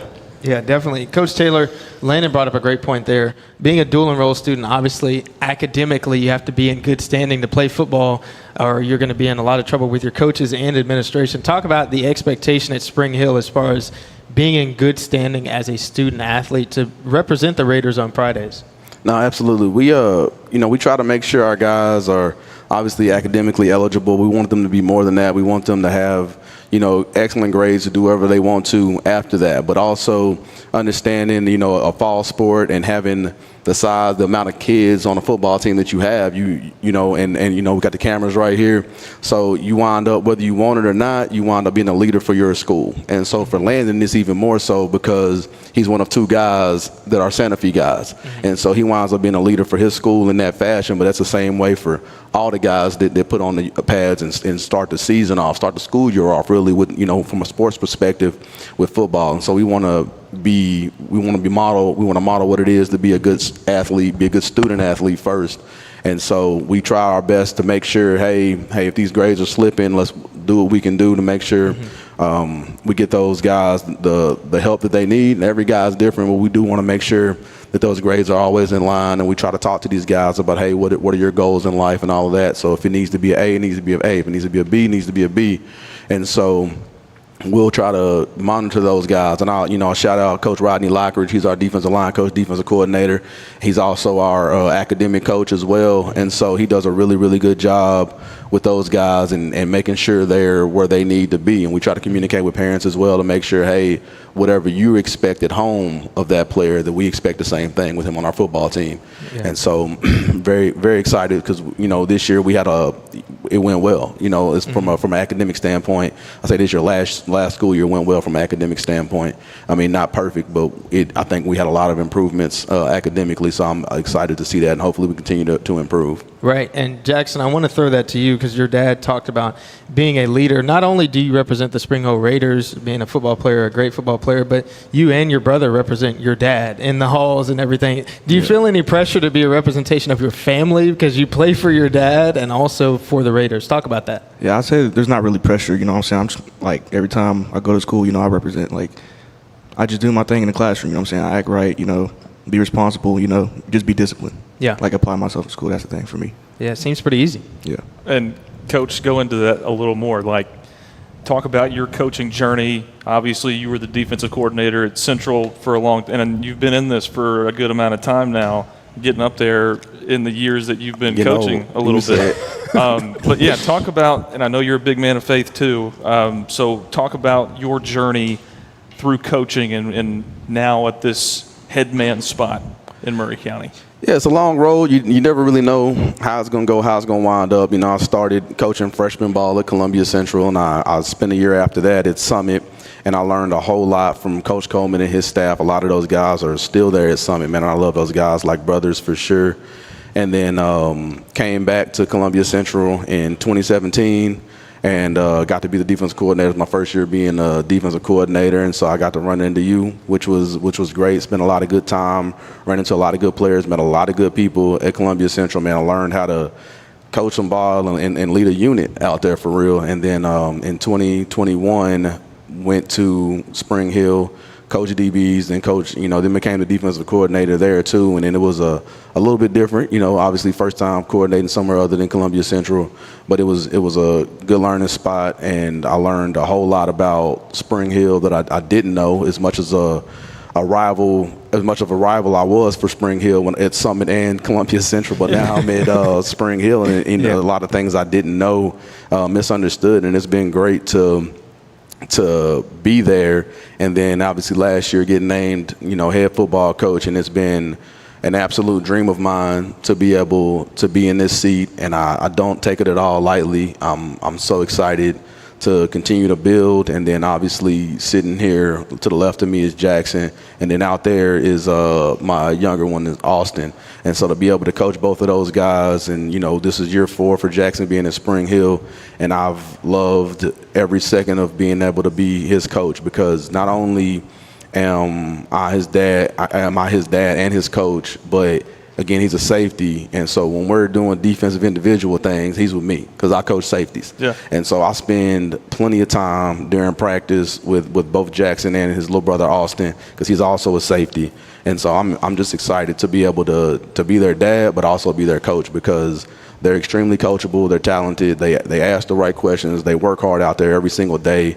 And so is this year, with the both of them out there on the field at the same time on a Friday night, it's going to be just everything, absolutely legendary, really. So I'm excited to have this 2026 season. Yeah, and the family connection goes even deeper. I don't know, is Brother Bob still kind of doing the same stuff that he was doing for Spring Hill that he was doing for Central? No, he's not. He's around though, so he's there. He pulls up, and so shout out to Bob Vassar. He's he's a great man, and so we just he comes to the games and supports his grandkids like no other, man, and he's just really, really important and just an impressive person. So glad to have him, and they're glad to have him as well. Yeah, one of the greatest leaders of men right here in Josh Taylor, and just as good a great leader of men Brother Bob is in the back, and appreciate what he did for me during my time at Central. But yeah, it's just a fantastic thing for a football team to have two guys like that. Appreciate it. That talk to them. Absolutely. Hopefully is good, and they learn these lessons and take them with them as they go throughout their life. But I'll say, I know they're my kids, but they are two excellent student athletes, both of them. And so I'm going to say that as dad, but I think if anybody around the program sees them, they would say the exact same thing about both of them. And so excited. Jackson was a captain last year, and I'm kind of spoiling it on TV, but he probably obvious elephant in the room. He'll be a captain again for us this year, and it's easy to make the coach's kid the captain, but he shows up literally every single day, like doesn't miss for anything. He does what he's supposed to do. He's disciplined. He's never in trouble. He understands the defense. And I'll say this too about him, as he's up for the preseason defensive player of the year stuff, and I hope it's just the beginning for him this year, but he could coordinate a football game as a high school kid. Like he absolutely could. Doubt it. And it's the way his mind works, I put a lot on him, and then I'll like stop, and I'm like, that's way too much. And then he knocks it out the park and does it all out there. And it's just like, it's really cool to see him just come alive out there on the field and communicate the way he does and see things the way he does. And he's really, really ahead of his years. And so by all means, not rushing this season at all, but I'm ready for him to come coach with me. So that would be another dream come true for sure. That's really cool. And I hope people listening can sense that there's something very different about Spring Hill. There's a family dynamic. They got great leaders. It's a program all around. And Coach Brown, I want to throw that to you because you've been around Spring Hill for a long time. When they won the state championship in '86, it was a farm town, one stoplight.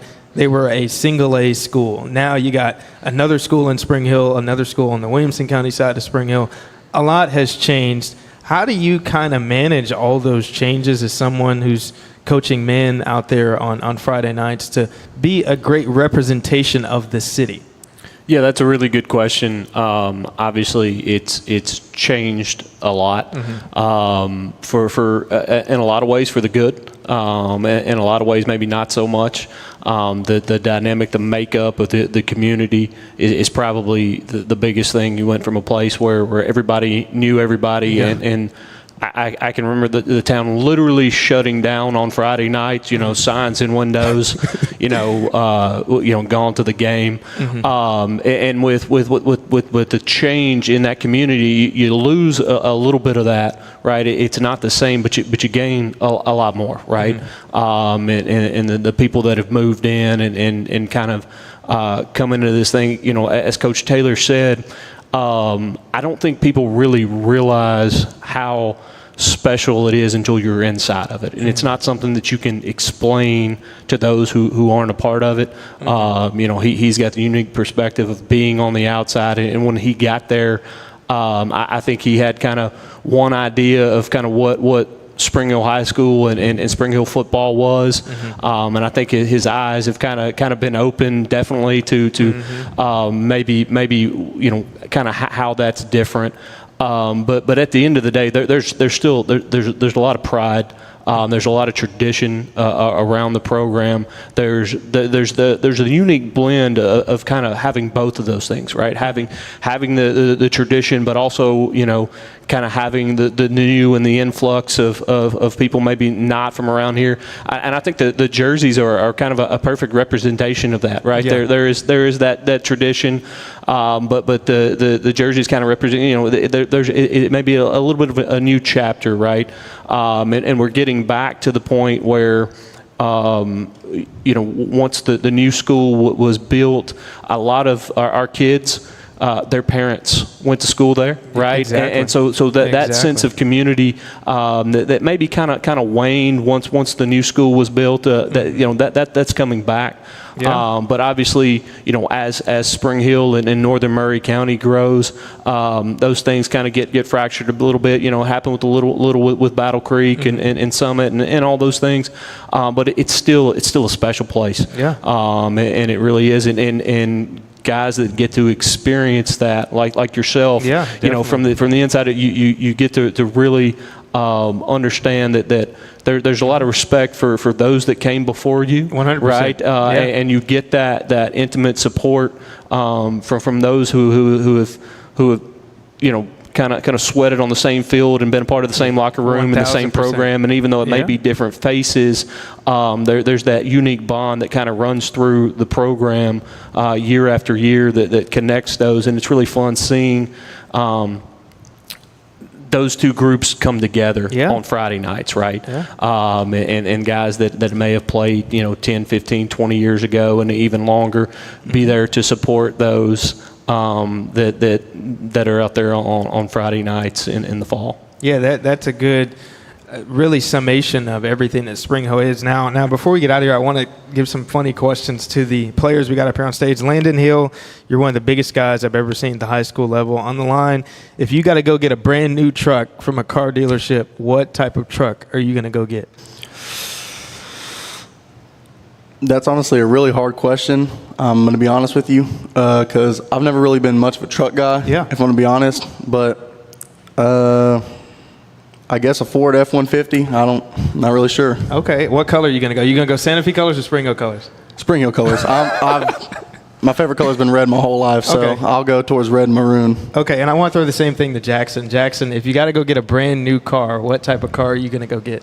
I mean, I'm not really a car guy either, but I like Lexus IS 350. Those are cool. Oh, he knows the exact model and everything. He's a car guy. He's not a car guy. Oh, he was ready for the answer. I'm not really a car guy. But he was ready for the answer. All right, Lou. Hey, I'm going to do a couple more for Coach Taylor, and then we'll wrap this up. Coach, your vision over the next however many years that you envision yourself at Spring Hill High School. Till I'm dead. There you go. All right. What do you want this team to look like at the pinnacle of what you want it to be? And what does this team look like this season to start going in that direction? Right. So, I talked about it before. I think I'm on record. We want We wanted to show that we can win. A lot of guys doubted it, and to be honest, guys in our locker room doubted it, right? But we wanted to show that we can win, and I think the next step is to show that we can win consistently, and then we can win big, right? And then we want to show that we can win big consistently, right? And so I think what it looks like when this thing is going exactly how it's supposed to, we're winning big consistently. We're contenders. We want to build this program into that kind of a thing. And I think this year, yeah, just to show we want to get more wins than we had, but we want to make sure we're doing it the right way. We want to make sure we're disciplined on the football field, make sure that we're sticking to that process and that process is good enough to yield wins as results. That's what we want to do. And so I'm just excited to see this team led by Jackson and Landon, who I've coached since they were whatever years old, I don't know, but excited to see that and just take that next step. Hey, as we go out here, Jackson Taylor, I'm going to run through some names. You give me one word that describes that player, Jackson Taylor. Oh, dog, for sure. From you, Coach. I'm giving a word. My fault. He went there. Leader. Landon Hill. I'm going to say competitor. Nathan Highland. Nathan Highland. He's another competitor. Anthony Tran. Athlete. Noah Huffman. Man, a know-it-all, do-it-all. Say that one for me. Luca Firiolo. Savvy. Austin Taylor. He's the smartest guy in the room. You'll see a lot from all of those guys that we just listed, plus a lot more on the Spring Hill roster. It's a different time for Spring Hill football, and that'll do it for us here for this segment. Coach, appreciate it. Players, appreciate it. Coach Brown, thank you. This is the Maury County High School Football Media Days from the Cadillac Hall Room upstairs at Puckett's on the Square in downtown Columbia. Brought to you by Puckett's and Maury County Public Schools and powered by CPWS Internet. We'll be right back.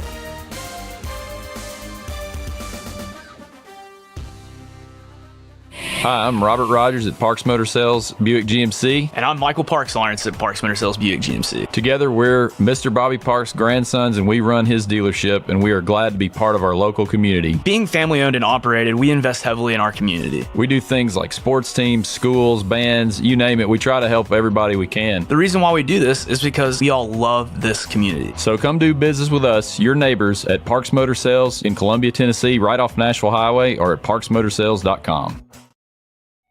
Hello, I'm Rick Whitley. And I'm Daniel Pollard from Jones & Lang Sporting Goods. We would like to take this opportunity to thank all of you for the many years of support. Since 1966, Jones & Lang has been locally owned and operated and supplying teams from T-ball to college. Stop by and see what we can do for you. We offer a wide variety of services from silk screening and embroidery to our custom trophy and awards department. We're open Monday through Friday, 8 to 5, and Saturday, 9 to noon. Remember, Jones & Lang Sporting Goods, the look of a winner.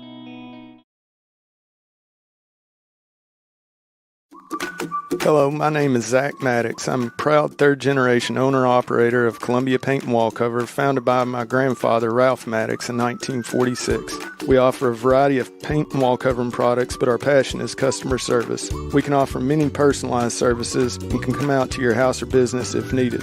Come visit us at our Columbia location or our new Spring Hill location behind Church of the City, or visit us online at paintcolumbia.com.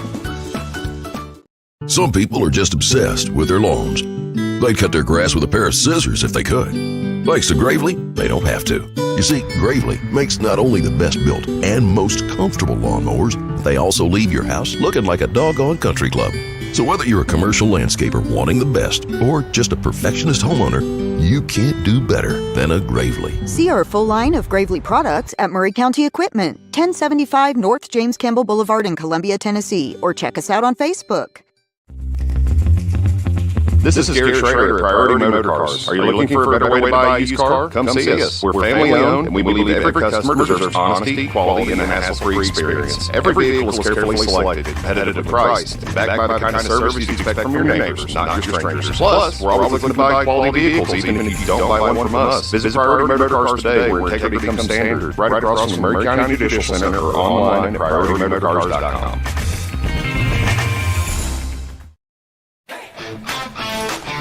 This is David Usselton with Usselton Automotive, located in Columbia, Tennessee.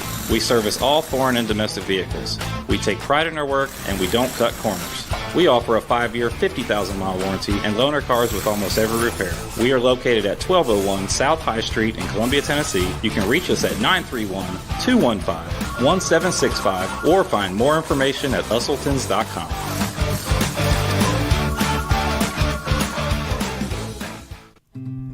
Columbia Power and Water Systems is dedicated to bringing our customers reliable local service. Whether you're turning on a light switch, your faucet, or streaming on TV, our dedicated team members from here in Murray County work every day to keep you home. If you need us, call us 931-388-4833 or visit cpws.com. CPWS, local service, local support.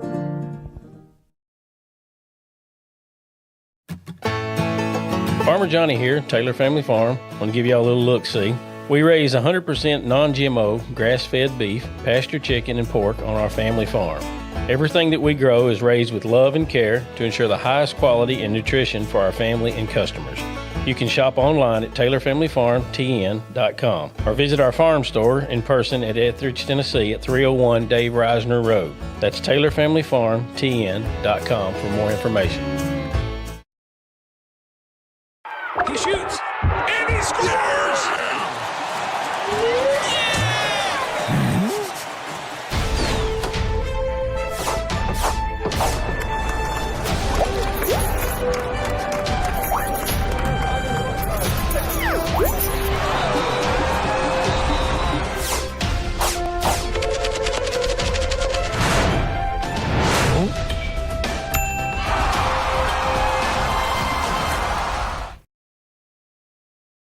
Mezcal Cochina Mexicana. Delicious food and amazing service at an affordable price. Mezcal Cochina Mexicana. Located off of Nashville Highway in Neapolis, near Spring Hill High School. 2504 Care Lane. Authentic Mexican cuisine. Full menu. Family dine-in. Takeout. Delivery. Offering the best cocktails in the area. On the rocks or frozen, pair your meal with our famous margarita. Don't forget, Mezcal Cochina Mexicana for your next meal. Check us out on Facebook. Visit Mezcal Cochina Mexicana today. Proud supporters of the Front Porch Sports Network. Hi, I'm Chris Chumley, owner of Expert Landscaping, LLC. Located in beautiful Columbia, Tennessee, Expert Landscaping specializes in consulting and design for all your outdoor needs, as well as installations for landscaping, pools, patios, outdoor kitchens, fireplaces, irrigation, and lighting. Call us today at 931-374-1772. Expert Landscaping, where quality work is an investment in the future.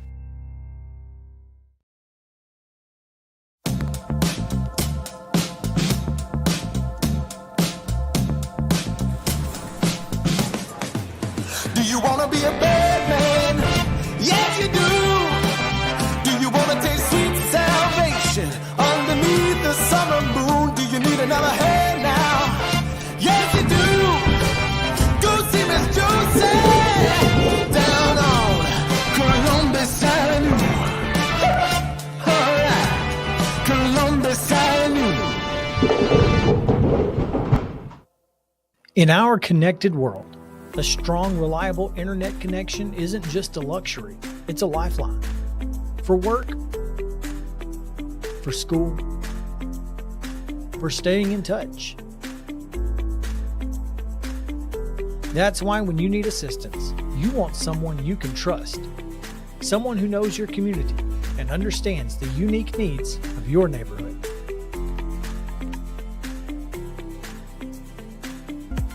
That's where our local customer service and tech support team comes in. Our local support specialists are real people with real solutions right here in your hometown. At CPWS, we're more than just an internet provider. We're your neighbors, dedicated to keeping our community connected with local service you can see and local support you can hear.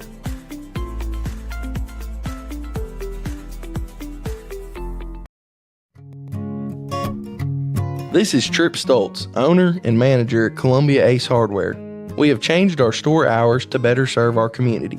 Columbia Ace Hardware is now open from 7 to 7 Monday through Friday, from 8 to 4 on Saturday, and closed on Sunday.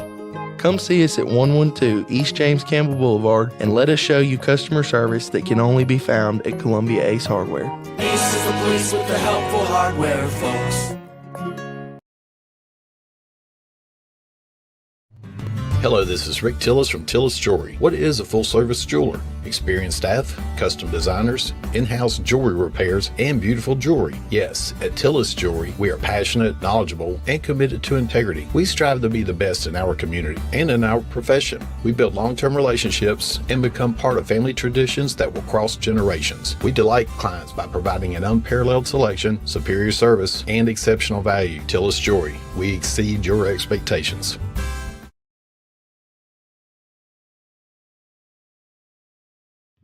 Office space available in beautiful downtown Columbia. Kennedy Broadcasting Company, WKRM and WKOM, has 3 offices for rent in its downtown building. Each office is approximately 18 by 18, and each includes a closet-type storage area. Included are utilities, Wi-Fi, and communal break area. Contact Station Manager Clayton Harris at 931-626-3131.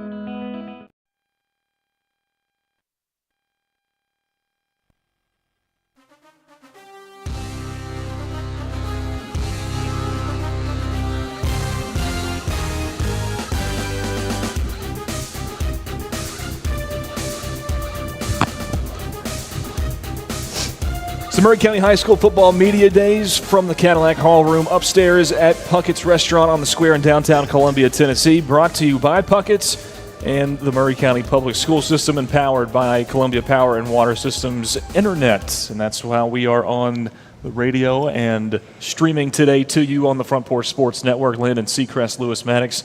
Are we on 101.7? 101.7. So we're on 101.7 WKOM FM in Columbia, Tennessee, and also streaming live on Facebook, YouTube, Twitter, and Twitch at Front Porch Sports Network.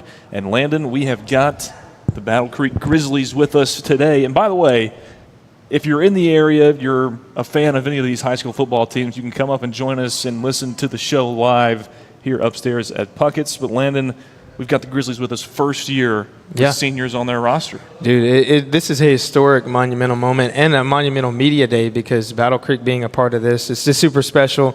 They're the newest school in Murray County. And Coach Burham, I definitely want to start with you. How does it feel? You got a full school now. You'll probably have a lot more players. I'm sure you have a good amount of more players this year. How cool is it to have seniors on the squad and another year for Battle Creek football, man? Some upperclassmen. The guys that's kind of been there since we started at the middle school 3 years ago and kind of see them develop and grow into the men they're trying to turn into. But it's nice for them to finally be able to say, like, well, we're a senior. Like, this is what seniors are supposed to do and what leadership looks like. So it's nice to kind of get that transition and start that tradition of having seniors. Our numbers are, I think on paper, we have 87 kids on paper now. We'll see how that transitions here after this next week of school. But we got good numbers that they showed up consistently. I think if we took our average attendance rate over the summer, we're at over 90% of our kids show up consistently for us, and we got after it. It's so amazing that you guys are going to have a full class in school and obviously better, stronger football players, which you could probably appreciate. But, Coach, last year you jump on the scene first varsity season and you make the playoffs. I mean, how cool was last season? I don't want to say you caught people by surprise, but no one necessarily expects a first-year varsity team that doesn't have seniors to go out and make the playoffs. You guys showed a lot of positive things last year. We did, and it's kind of just the testament of who these kids are and what they're about, man. From the time I got here, I knew Murray County had a special place, but Battle Creek in particular can be really, really special. From the time I showed up and met these kids, I asked them to do a tremendous amount of hard things, and they continue to do it. They grind. They take hard coaching. We love them hard, and man, if we have to do something, they try to do it to their best ability. They ain't always perfect, but they try to get it done. Did you look at last season like an opportunity to show the freshman, sophomore, junior class that's going to be your juniors and seniors this season, okay, this is how this works, and getting into the first round of the playoffs? Was that kind of like a learning experience for them? The first couple of years always been a learning experience. Like the kids we had, they really don't know what winning football looks like. So we kind of had to try to develop our own culture and kind of show them. And even still, for the first couple of years we won our first year, and then our second year we made the playoffs. But they don't know what it's consistent like to win and be on that hunt. So we're still trying to develop that culture and show them what consistently winning looks like. But those kids, it's good to have them. They know what is expected of them. Our standard never changes, our expectation never changes. So they got to understand that when they come in, and if they had a bad day or something's not going on, they got to put that to the side, and they got to get after it when they step on that field. And I think it says even more for a young football team to go to the playoffs, but then you see your opponent for the first round of the playoffs with just freshmen, sophomores, and juniors, and you're playing Pearl Cone, which is one of the best football programs in the state of Tennessee and has been a powerhouse for a long time. Talk about that game, what you learned about your team and the culture of your team. Man, Coach Brunette and the Firebirds, they're pretty special. It's the reason they made it to the state title. And what a lot of people don't understand is they also play up. They're not really even a 4A school, if we want to be honest. So what they're able to do in our classification is pretty astonishing. And the amount of talent they have is second to none in the state. They can go line up and compete with Oakland or Riverdale, and then they also have BGA on their schedule, and they compete with those teams, you know.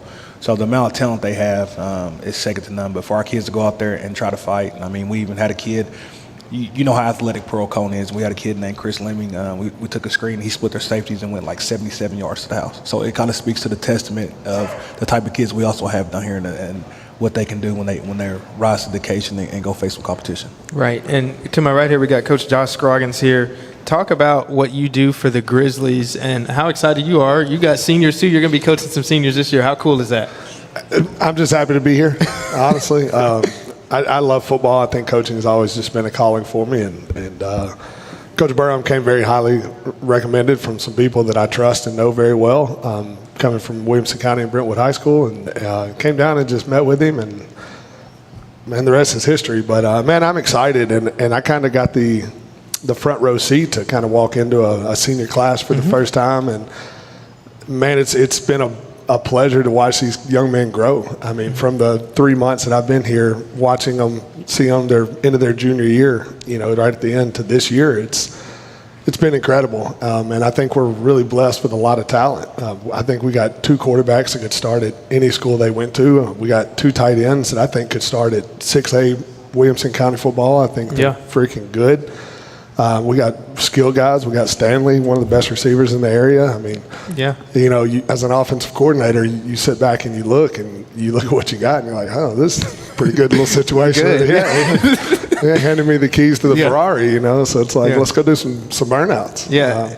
So, I'm excited to be here. The school, the faculty, the coaching staff, Coach Burham's taking me in with open arms, and he and I philosophically are very similar. The offense that I run was extremely similar to what they ran last year. So, I mean, it was kind of just, you know, walking in the door to a furnished house, you know, so excited to be here. Yeah, it's really cool. And obviously you being a new coach and a new school, you're kind of familiar with the dynamic of like a Summit High School was new, takes them a couple years, but you get 2 generational players and you can change instantly. I kind of sense that with Battle Creek. You got some emerging players, and obviously I'm talking about the Wade twins at Summit, but players can change programs. Talk about that. I mean, Battle Creek has got talent here already that can change it this season. Absolutely.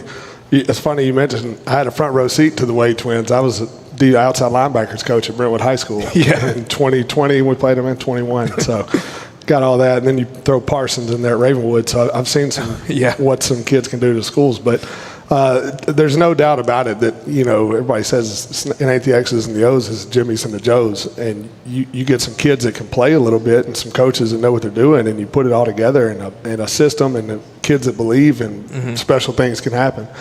And I think here at Battle Creek, I think we got that. I think we've got the talent to be competitive with everybody we play on our schedule. The hard part is not having that senior class, the guys that, you know, that tell this is how we do it. We're having to teach them that and having to guide them through that process, you know. And like Coach Burham said, you know, we love them, but we love them hard. And, you know, it's been interesting to watch the kids have to learn to become leaders and have to learn what accountability looks like. But it's just fun to watch every day because they take it on their shoulders and they take it in stride. And I mean, there's never a step back. They're just always moving forward and they're just eager to learn. So it's been interesting to come into a situation where we have enough talent to step into a competitive role. And I think we got a shot to at least host a playoff game. I think if we play well and our kids show up, I think we got a chance to win it, to win the region. So. Yeah, and this could kind of go to both coaches here, but what has that process been like to come into a team like this that has never seen a senior class of leaders? Like, the average football team, your freshmen, sophomores, and juniors are looking to those seniors for leadership and how to be leaders themselves. These guys haven't necessarily had that traditional sense of what a high school football team has been. So what has that process been like? And gashers and starting over. But besides that, they show up and they work, man. Like, we're starting to get to the point where we're not repeating ourselves. And the kid, I tell the kids at the time, I hate repeating myself. So, and now on top of us not have to repeat ourselves, there's kids starting to step up, and kids are starting to put younger guys in their place and hold them accountable. So when it becomes a player-led team and not a coach-led team, you start to see that success. Guys are starting to make sure kids are showing up on time. They're picking each other up from practice. They're asking them, do they need rides home? Or they're checking on those guys. They're making sure the locker room's kept up and things like that. So to see that part of it mature, and then for them to also see if a play's bust, they're like, nah, you're supposed to do X, Y, Z instead of A, B, C. When you start seeing that transformation with those kids, that's when you start to understand, like, they're starting to get it. And I'm sure a part of that transformation for a lot of those kids comes with a younger football team, especially last year when you're playing your first varsity football season. You're going to see a lot of records being broken that are just first-time things for a football team. So, one that just jumps out on the page is the first varsity win over Moore County this season. What happened there? What did you see in that game, and what did that change for your football team going forward? Man, that was coming off actually a gauntlet. I wanted to test our kids, and our first three are going to be a gauntlet this year. When you look at those first three, I think they were quarterfinals or bust when you look at the first three on our schedule. So I wanted to put those kids to a test and say, like, if we play people hard up front, when we get to where we need to be in region, we'll be able to take advantage of it. But with Moore County, man, it all kind of just came together. The kids knew it was an opportunity for us to go knock out the first win in school history. They showed up, they worked. And the biggest thing I tell them is, man, like, you got to take advantage of opportunities, and they did. And sometimes it's better to be lucky than good. I mean, I kind of put us in a situation before half and made a call to Stanley that if a kid was a half a step faster, if I went to pick six and it would have swung the other way, but instead he goes 97, 98 yards to the house and sets a school record and kind of busts the game open. So that played itself in that situation kind of just explains us, like, there's so many things that can go right if we just take advantage and do what we need to do.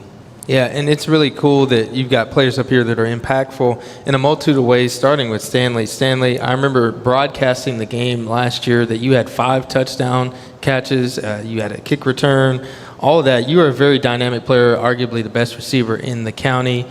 Talk about how you've been preparing for this season, playing for the Battle Creek Grizzlies. Just practice. Like, we got good guys at DB that challenge me to be better, and I challenge the DBs to be as well too. So yeah, and definitely, obviously, we talked about that competition. You guys have great corners. Alex Gurley being one of them. You guys can compete in practice. I'm sure that makes for some funny scenarios in practice of you guys making each other better. Aiden, I'm going to throw it to you. How have things been for you as far as preparing for the season? You will help the team a lot this year in a lot of ways. Talk about how you've been preparing.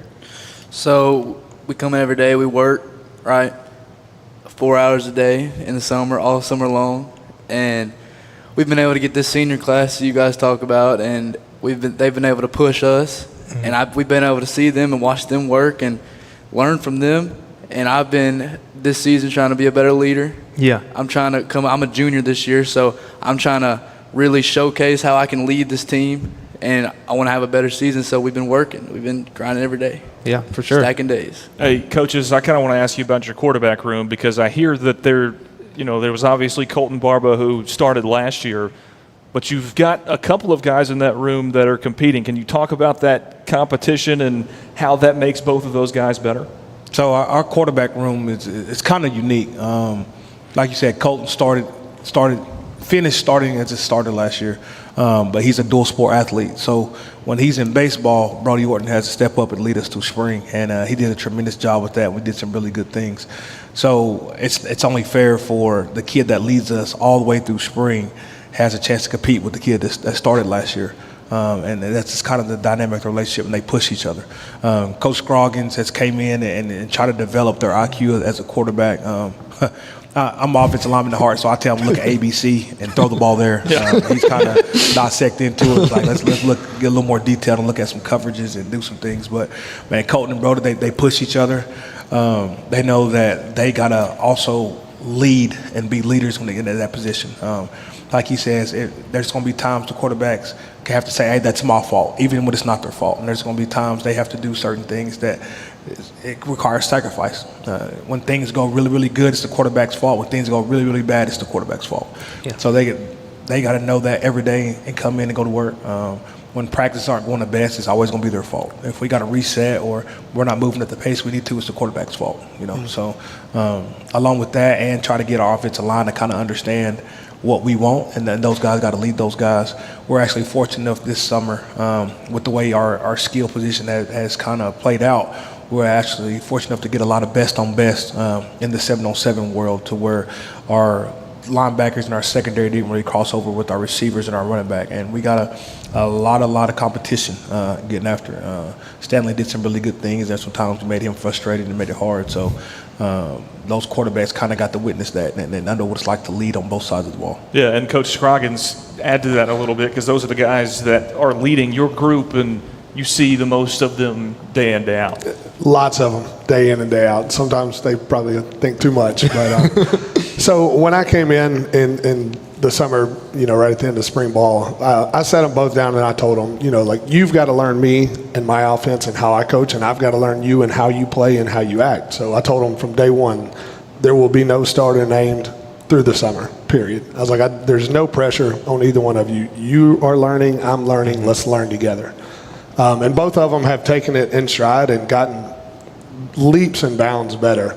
Now my job becomes pretty hard because, like I said, I think we have two quarterbacks that could start at any school in the county and probably at several schools in other counties as well.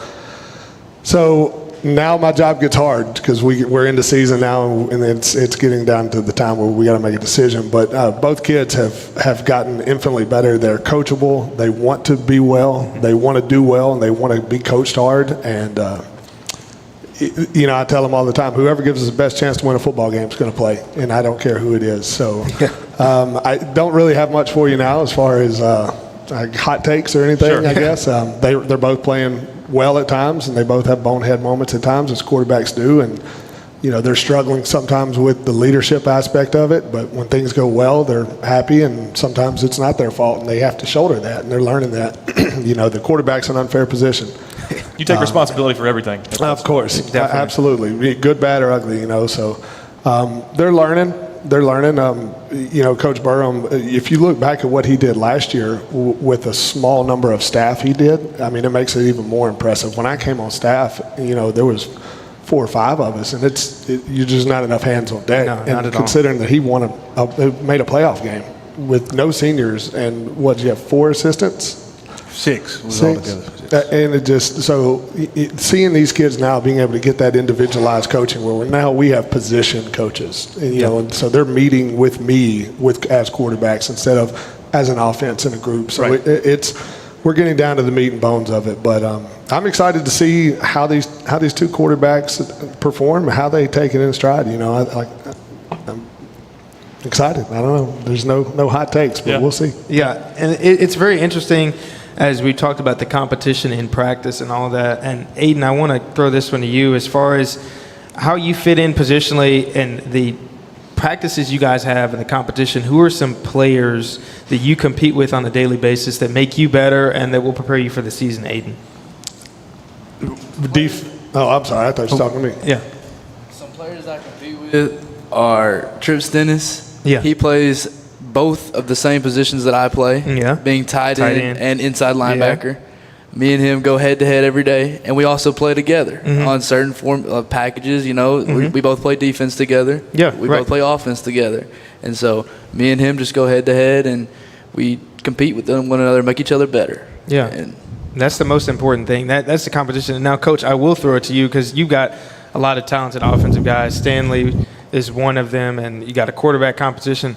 Who are the guys you see that compete day in and day out, and you can see as a coach they're making each other better? Just far as a competitive standpoint, I don't know that you can isolate one. I mean, we've got a group of kids that they're all hungry. They want to play. And I think they see the excitement of this being, especially that senior group, their first senior year. These kids want to be on the field. And, I mean, when I say everybody gets up there, all coaches, our kids are getting after it. And there's no doubt that all coaches are, for sure. I've been in a lot of programs. But these kids are, I mean, they are freaking hungry. They're getting after each other. So it's the competition. I mean, right now, our depth chart changes sometimes on a daily basis based off of, who gets in there and does it. So, but you got kids like Stanley, you got Jackson Voorhees coming back, returning at running back. You got Jay Shine. I mean, tons of skilled guys. But I think the two tight ends that we have that are kind of right now the two front runners have made us tough to defend, because when you can line up in 12 personnel and pound the rock, and then you can also drop back and throw the ball to those tight ends, it adds a whole nother dimension. So the kids are hungry. I think they want to be good. And sometimes as a coach, you just call play and sit back and watch them go at it. Coach Burham's getting the defense, and they're getting after it. And sometimes tempers flare, but it's been fun to be a part of. That's pretty cool. Coach, I don't know how much each quarterback changes the way that you go about running this offense, but can you give us a kind of generalized version of how your offense works? Because we've got one of your wide receivers and one of your tight ends here. Absolutely. Well, I can tell you right now, the offense works is you find 13. It's pretty simple. The man. Stand the man. You find that guy standing right there in 13, and we're gonna find a way to get him the ball. We throw it short, long, middle, hand it to him, all kinds of stuff. But at the end of the day, the offense runs to the players, but the quarterback's got to get it to them. And they both approach the game completely different. Number 8, Brody's a little more lengthy, a little more athletic, just in numbers-wise. You 40-yard dash, all the stuff in football that doesn't matter. But he approaches it more. I guess he gives you a little bit more of a dual threat option. He can run the ball a little bit, I say, quicker based off of speeds.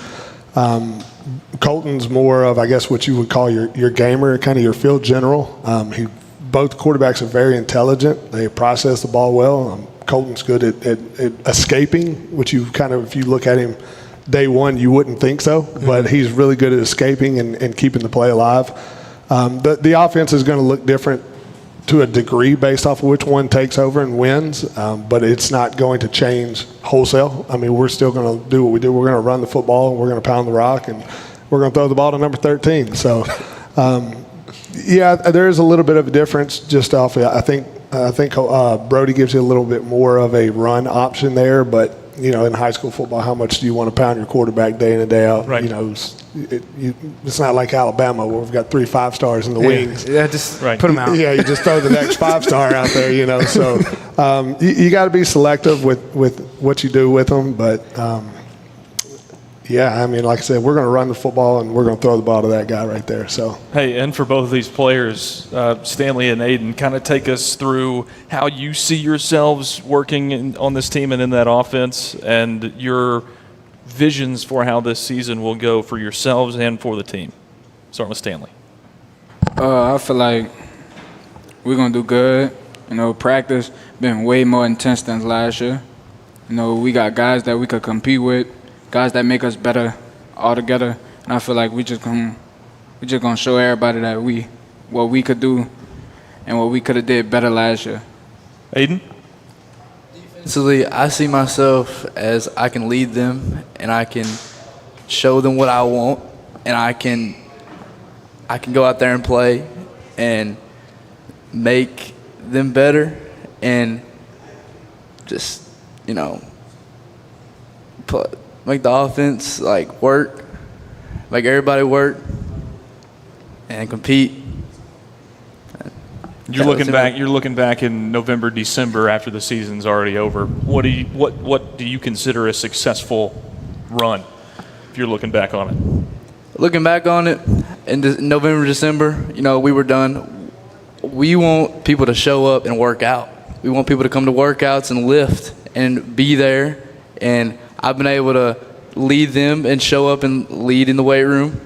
And that's what we want. We want people to show up. Love it. Yeah, and they got new leaders on this team. You speak of seniors and stuff, and they've got dynamic players. Stanley, everybody hearing you right now can hear the accent in your voice, and I want to say it's New Orleans. Am I correct? Yes, sir. Okay, so I'm going to take it as far as Jamar Chase, Odell Beckham Jr., Justin Jefferson. Are those the guys that you look at? Because I want to say you're one of the best receivers in Murray County, and I think you probably look up to those guys, right? Yes, sir. Odell and Jamar. Yeah, so when you look at those guys and how they approach the game and their swag, what do you kind of take from them to use in your game? Well, Odell, he could catch good. Yeah. So, even since I was young, Odell is who I looked up to, the one hand. Yeah. So I look at Odell with the spectacular catch. Yeah. And Jamar Chase, he just, when he get the ball, he just become a running back. That's what I want. Yeah. That's who I look up to. Yeah, that's really cool. Now, Coach Brum, you kind of had a smirk when I said LSU and New Orleans and all that. Talk about that. Stanley Williams Jr., we're in Murray County, Tennessee.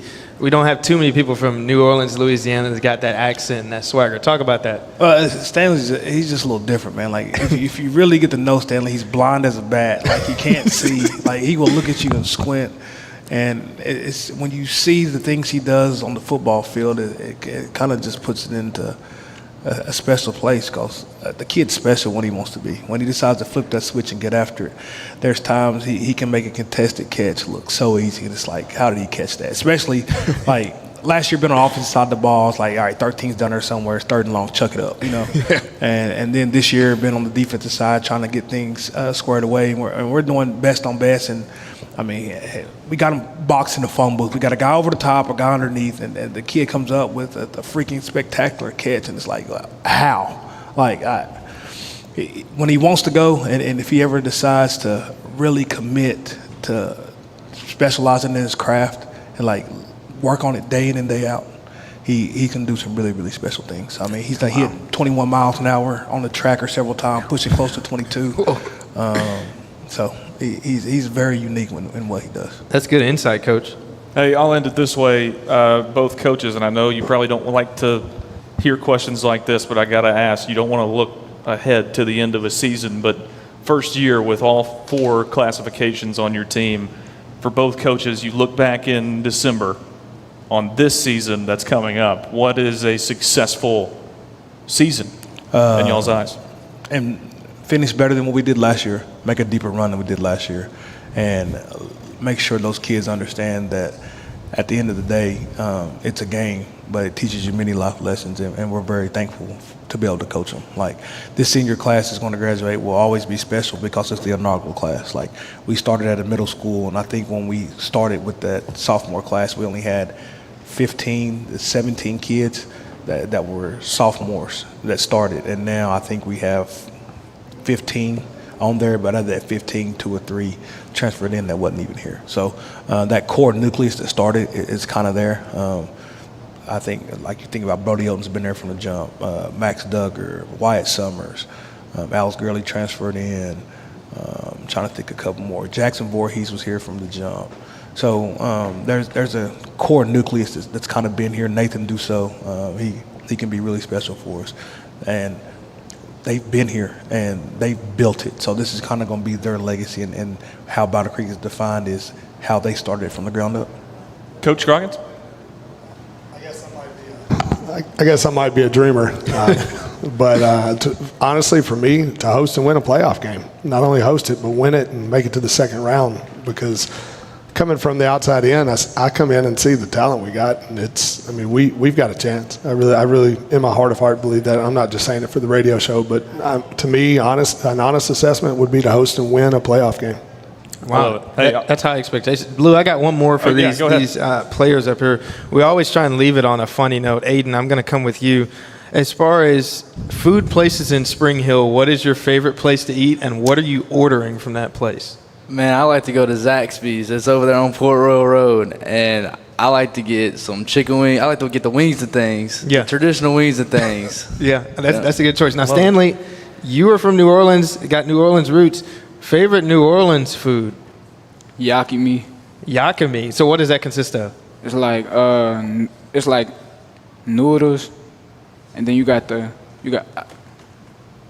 it's like beef. Really? No, stew meat, and then you got the eggs, and then usually we'll throw like hot sauce and ketchup.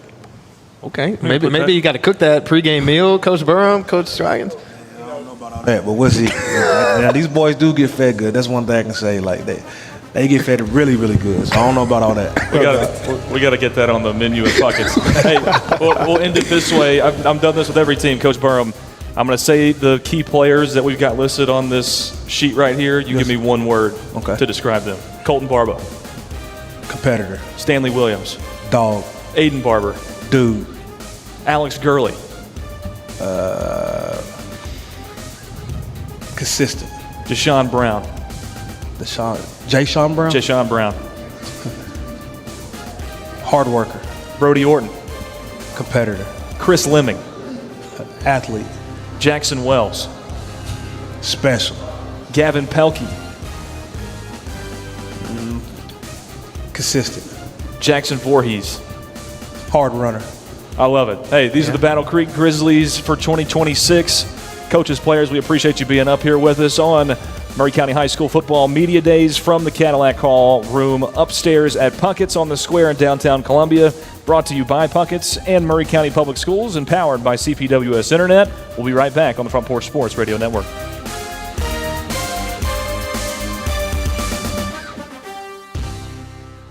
When it comes to your internet, you shouldn't have to talk to a robot or someone halfway across the globe.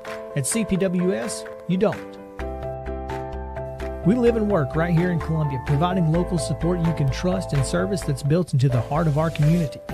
Right now, it's never been easier to make the switch. New customers can get CPWS Internet for just $50 a month. Experience the difference of local service and blazing fast speeds. Call us today, 931-375-7777.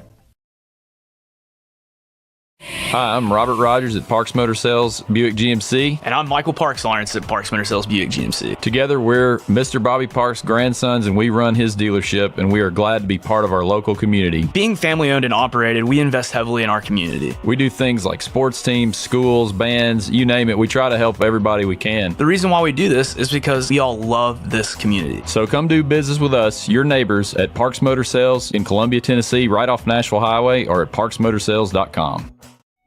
Hello, I'm Rick Whitley. And I'm Daniel Pollard from Jones & Lang Sporting Goods. We would like to take this opportunity to thank all of you for the many years of support. Since 1966, Jones & Lang has been locally owned and operated and supplying teams from T-ball to college. Stop by and see what we can do for you. We offer a wide variety of services from silk screening and embroidery to our custom trophy and awards department. We're open Monday through Friday, 8 to 5, and Saturday, 9 to noon. Remember, Jones & Lang Sporting Goods, the look of a winner.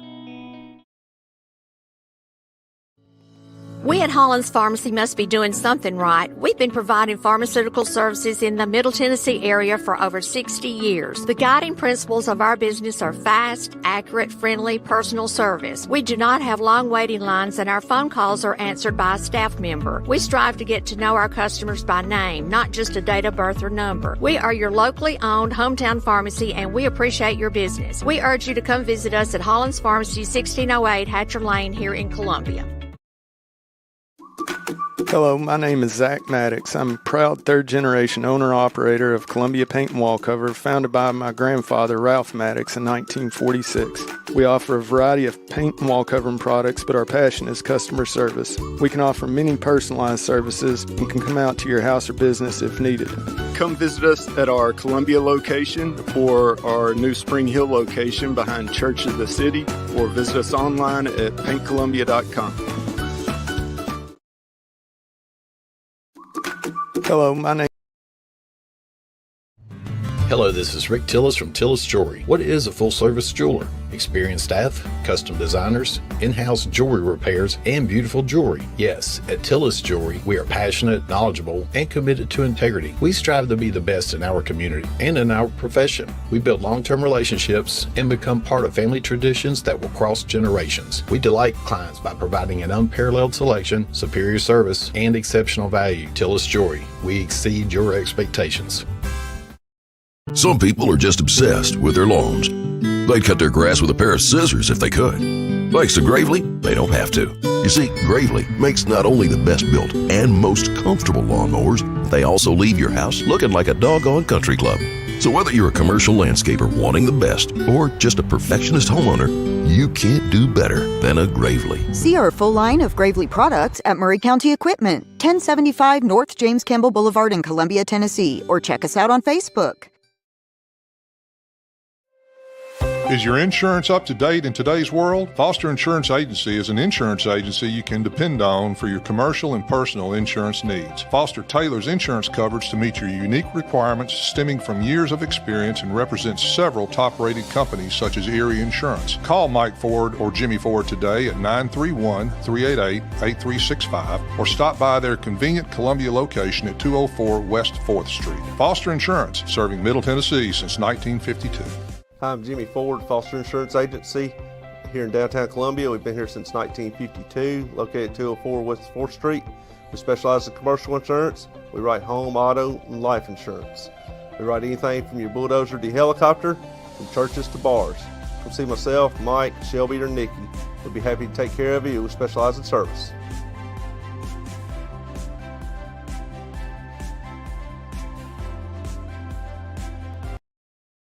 In our connected world, a strong, reliable internet connection isn't just a luxury, it's a lifeline.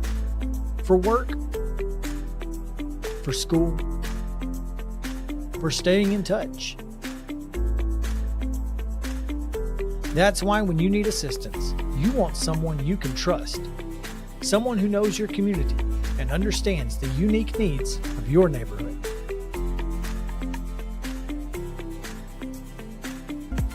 That's where our local customer service and tech support team comes in. Our local support specialists are real people with real solutions right here in your hometown. At CPWS, we're more than just an internet provider. We're your neighbors, dedicated to keeping our community connected with local service you can see and local support you can hear.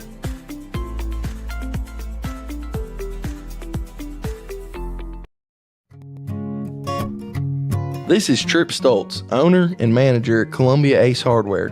We have changed our store hours to better serve our community. Columbia Ace Hardware is now open from 7 to 7 Monday through Friday, from 8 to 4 on Saturday, and closed on Sunday. Come see us at 112 East James Campbell Boulevard and let us show you customer service that can only be found at Columbia Ace Hardware. Ace is the place with the helpful hardware, folks. This is Gary Schrader at Priority Motor Cars. Are you looking for a better way to buy a used car? Come see us. We're family owned, and we believe every customer deserves honesty, quality, and a hassle-free experience. Every vehicle is carefully selected, competitively priced, and backed by the kind of service you'd expect from your neighbors, not your strangers. Plus, we're always looking to buy quality vehicles, even if you don't buy one from us. Visit Priority Motor Cars today, where integrity comes standard, right across from the Murray County Judicial Center, or online at PriorityMotorCars.com. Hi, I'm Matt Perales, manager of Murray County Equipment. We help you with all your agriculture and construction equipment needs. We carry a full line of New Holland tractors from compacts to high horsepower. We have a full line of Gravely mowing equipment. We also have New Holland construction equipment, attachments, and accessories for your tractors and a complete parts department. We are locally owned and operated. Come see us at 1075 North James Campbell Boulevard or learn about us on Facebook or contact us at 931-490-8183. Columbia Foodland is a locally owned and operated family grocery store with a full line of dry, dairy, frozen, meat, and produce items. We focus on keeping the freshest hand-cut meat and produce items daily with the most competitive prices in town. We offer weekly ad specials as well as in-store weekly specials throughout the store. Located at 427 West 7th Street in Columbia in the former Harris Foodland location. Columbia Foodland. We are here and ready to serve the wonderful people of Columbia and the surrounding areas. This is David Usselton with Usselton Automotive, located in Columbia, Tennessee. We service all foreign and domestic vehicles. We take pride in our work, and we don't cut corners. We offer a 5-year, 50,000-mile warranty and loan our cars with almost every repair. We are located at 1201 South High Street in Columbia, Tennessee. You can reach us at 931-215-1765 or find more information at usseltons.com.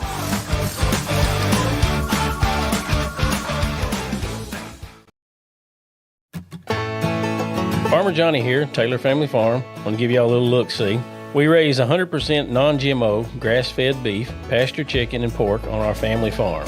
Everything that we grow is raised with love and care to ensure the highest quality and nutrition for our family and customers. You can shop online at TaylorFamilyFarmTN.com or visit our farm store in person at Etheridge, Tennessee at 301 Dave Reisner Road. That's TaylorFamilyFarmTN.com for more information. He shoots, and he scores!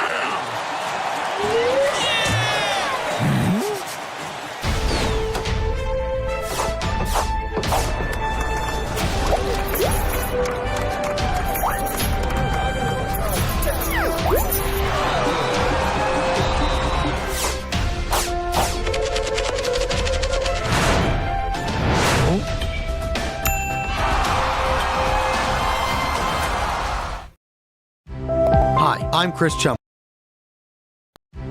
Hi, I'm Chris Chumley, owner of Expert Landscaping, LLC. Located in beautiful Columbia, Tennessee, Expert Landscaping specializes in consulting and design for all your outdoor needs, as well as installations for landscaping, pools, patios, outdoor kitchens, fireplaces, irrigation, and lighting. Call us today at 931-374-1772. Expert Landscaping, where quality work is an investment in the future.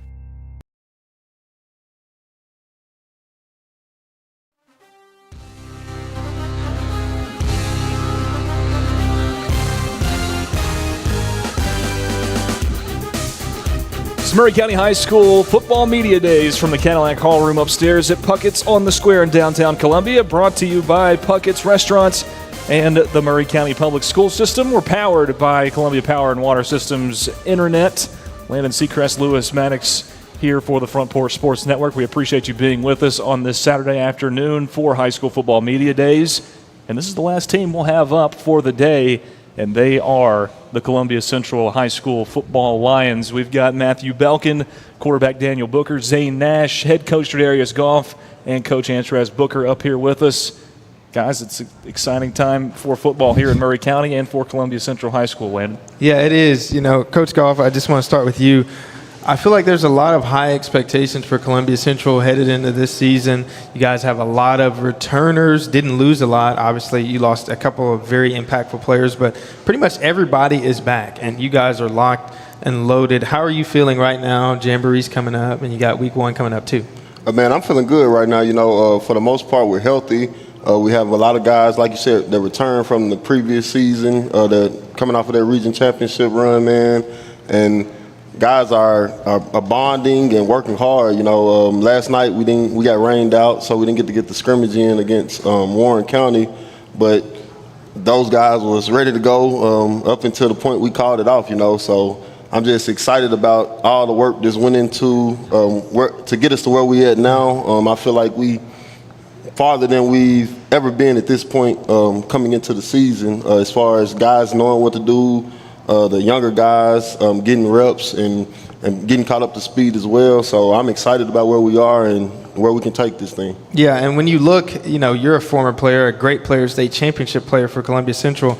When you look at the roster that you guys have and you see all the experience and all the talent. How excited does that make you for the team, not only for the players at Columbia, but knowing you got some players that might go on to play at the next level as well? Man, that's very exciting because, other than just winning games, that's what we're in it for, man, to help these young men, get them on the path to the point where if they wanted to go play at the next level, hopefully give them an opportunity through coaching and getting the skills up, and then whether they want to go into the workforce and hooking them up with somebody in the field that they want to go into, and just being a tool for them to use to progress through life and always being there for them as well. Yeah, definitely. Coach Goff, I want to bring this up first because this is, I think, more and more important in a football program now more than ever, but strength and conditioning and having a dedicated strength and conditioning coach for your guys and building up the core stuff that makes a football player a football player. Ryan Nutt is a personal trainer and a bodybuilder, and he was an offensive lineman on this team back in the day too. Talk about him a little bit, what that's brought to your team, because look at this right here. Team average improvements over the offseason, plus 32.9 pounds on the squat for each player, plus 23 pounds on the bench, plus 25 pounds for a hang clean.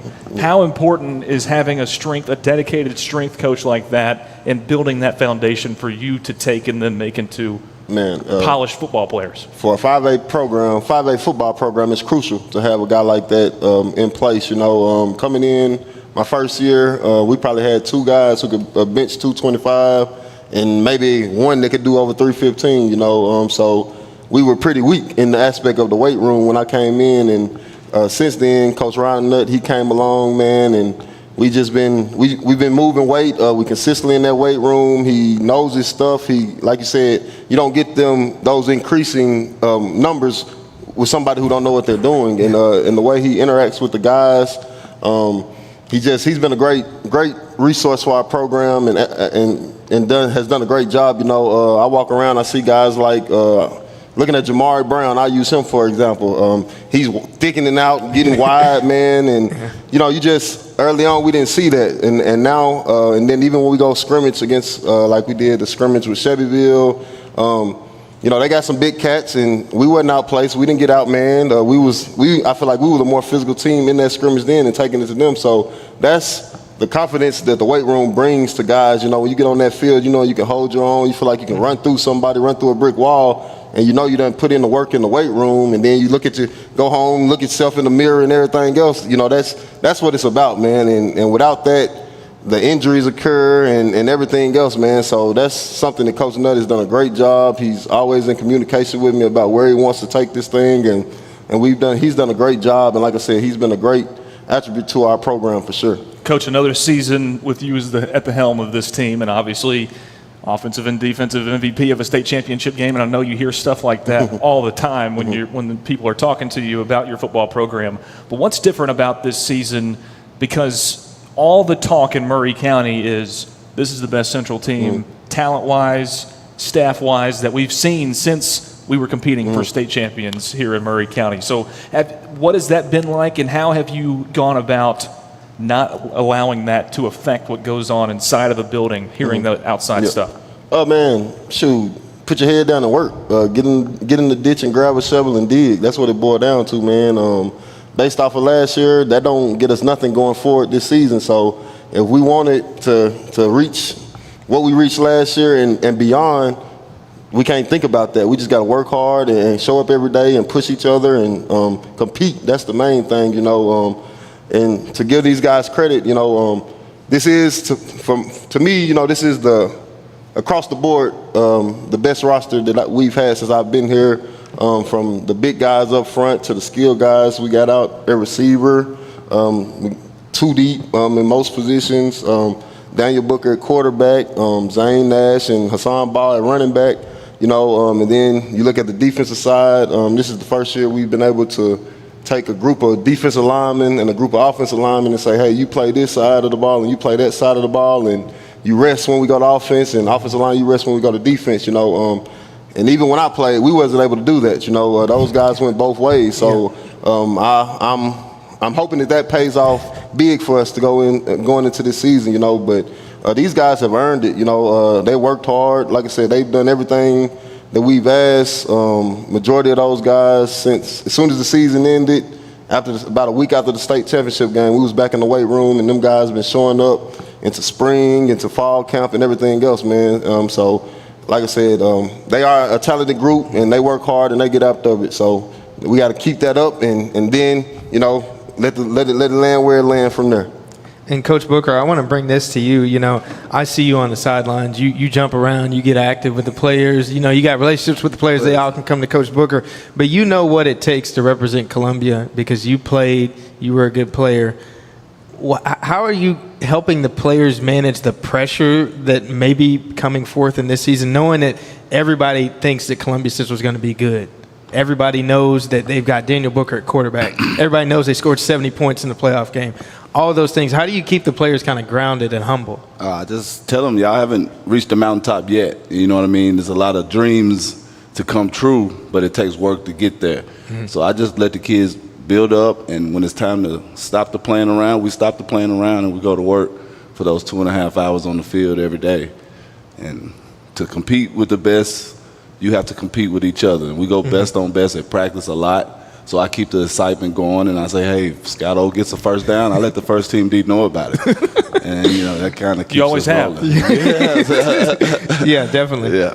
And, Coach, you know, we talked about the fellow Booker playing quarterback. Talk about Daniel Booker playing and being such a great player last year and kind of your impact on him as far as leading him and being a fun coach that he can rely on if he needs advice as well, being present for the players, especially for somebody great like Daniel Booker. Well, first and foremost, he's family, you know. Yeah.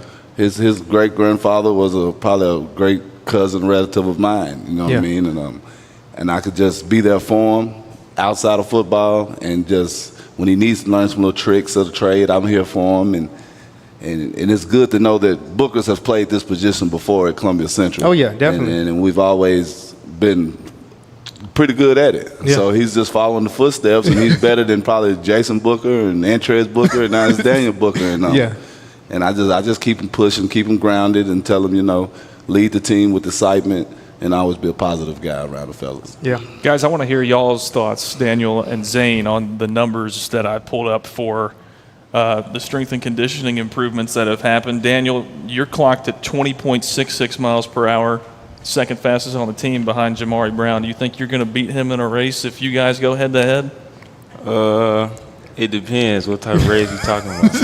He fast, man. You know, I think I'm quick myself, but Maury Brown got another gear. Once I get up, I'm staying at one speed. I feel like he got another gear that I don't got. But you know, I mean, we both pretty fast, but I have to give it to my boy Maury. I can't lie. I hear you. Hey, and Zane, dude, you're at the top of like every single major lift category that's in here. So you're benching 325. Yeah. Correct? Yeah. You're hang cleaning 265, which is insane. Crazy. And you're squatting 505 pounds.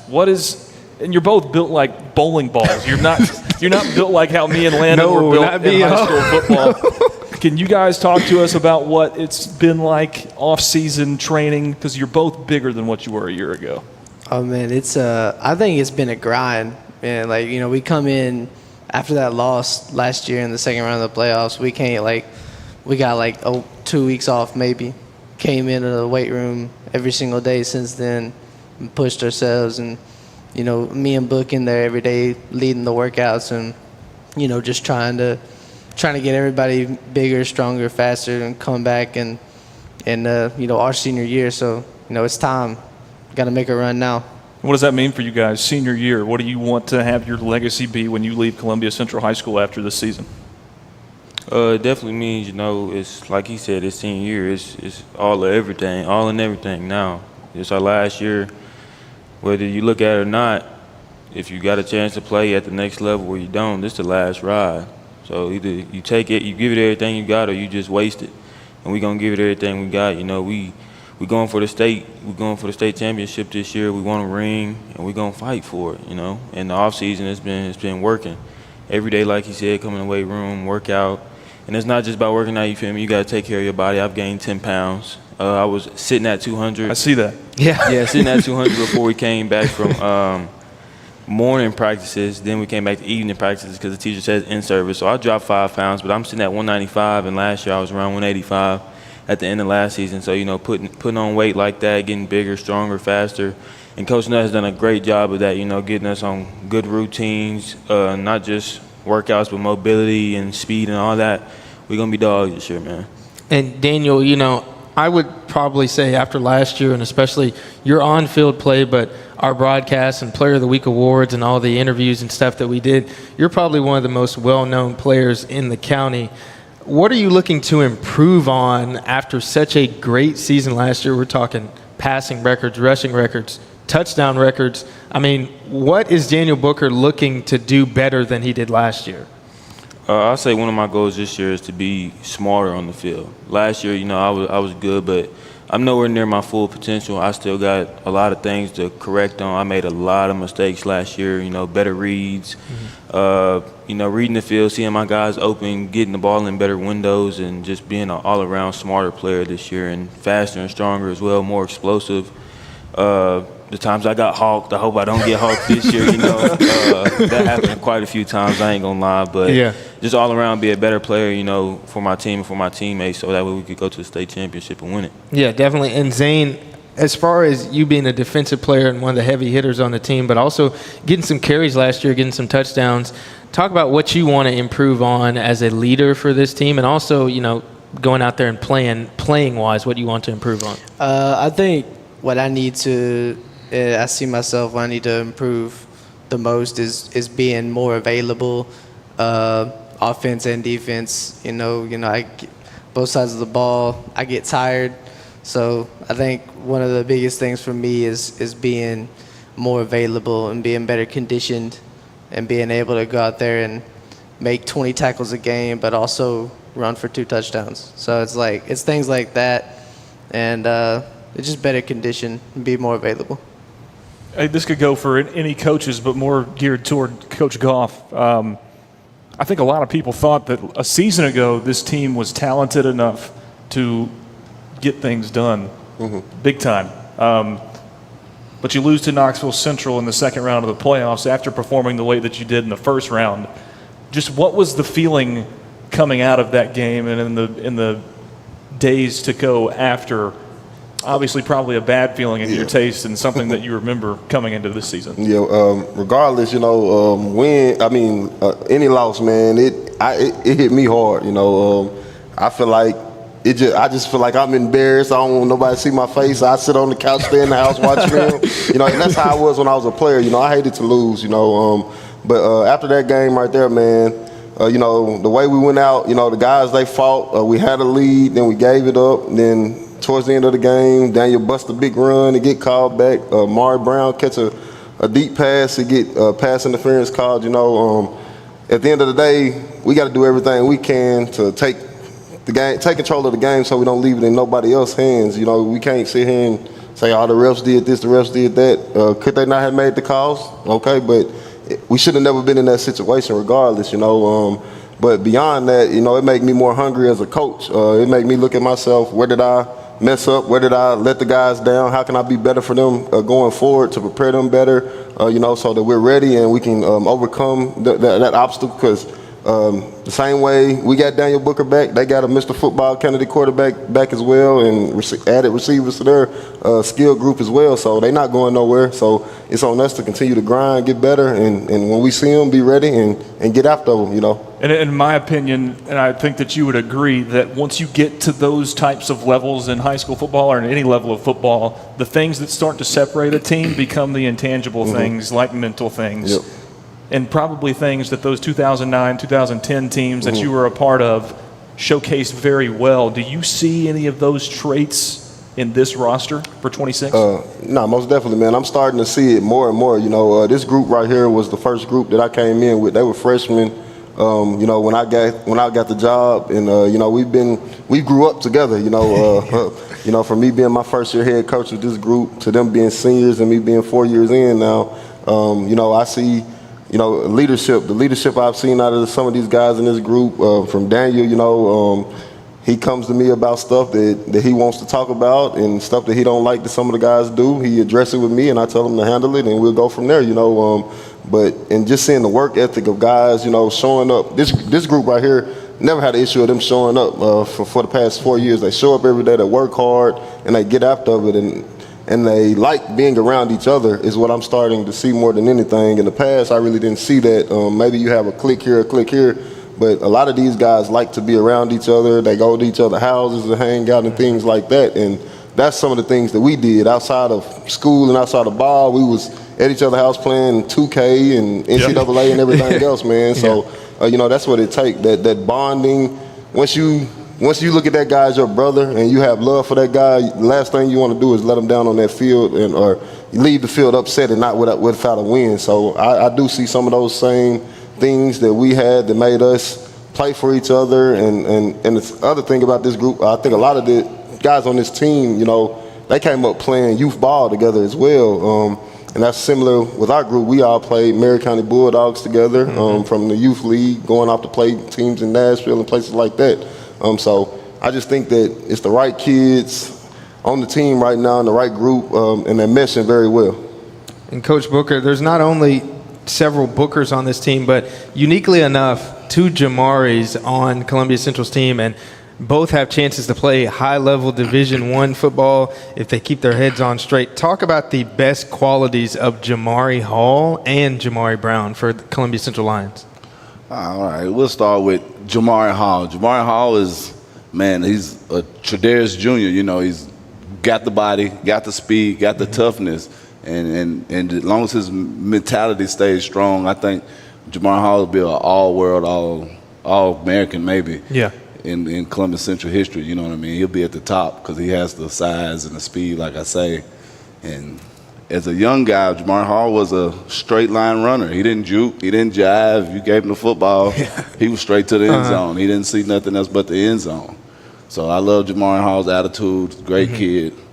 Off the field and on the field, he's a great kid. Yeah. Football player. And Jamari Brown, talk about him a little bit. Jamari Brown's just there is no more Jamari Browns after Jamari Brown leaves Columbia Central. Put it like that. There's not another Jamari Brown coming through. He's just a generational talent when it comes to getting the football in his hand and making guys miss and scoring, just like Daniel Booker. We're one play from scoring if 7 or 5 gets the football in their hands. Yeah. And that's been Jamari Brown his whole life. And Coach Goff, I want to kind of expand on that question because you've got more offensive weapons and defensive weapons, but you've got former players on your coaching staff that can help these talented players that are coming up. I'm talking Honey Badger, Jamari Brown, Jamari Hall, Daniel Booker. Talk about the impact of having former players that have played and know to help these guys that are coming up with state championship aspirations. Oh, man, like I said, the best thing to have is somebody who's been there trying to get you to where you're going, and with us, guys that have been there, we know that when we played, man, we had a letdown game against Tullahoma. We should have won.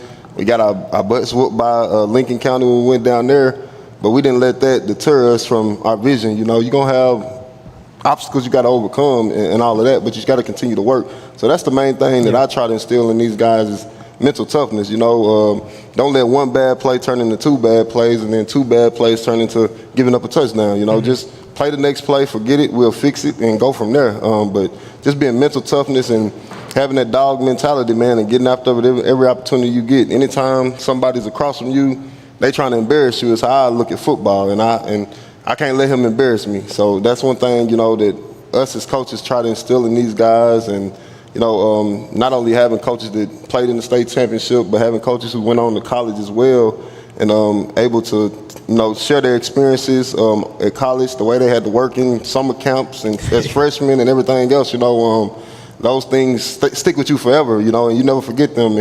And a lot of us, we want to see these guys, these 2 guys and other guys as well, have that opportunity to go off to school and make a name for themselves and, get a good education and take care of their families after ball. Definitely.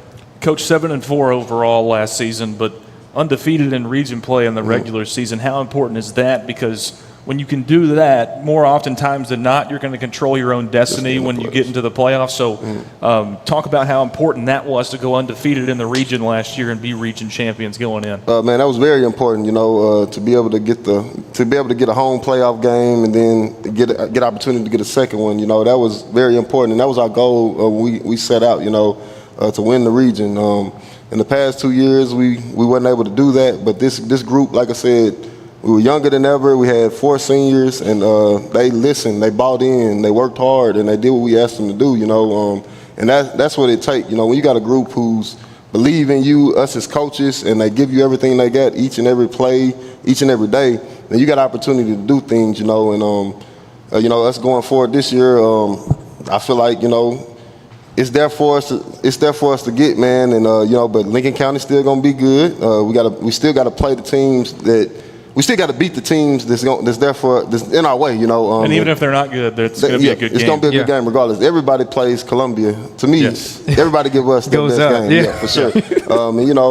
You look at teams, putting teams like Riverdale, Independence, and Pope John Paul on our schedule. I look at Pearl Cone. They play Oakland, MBA, BGA, and probably I think it's 4 schools that's top in the state every year. And for me, I like my kids to go against that type of competition. So, hey, you say you want to be in the big leagues. These dudes right here, they already got offers. They're going to the big leagues. Now let's go compete and see where we land.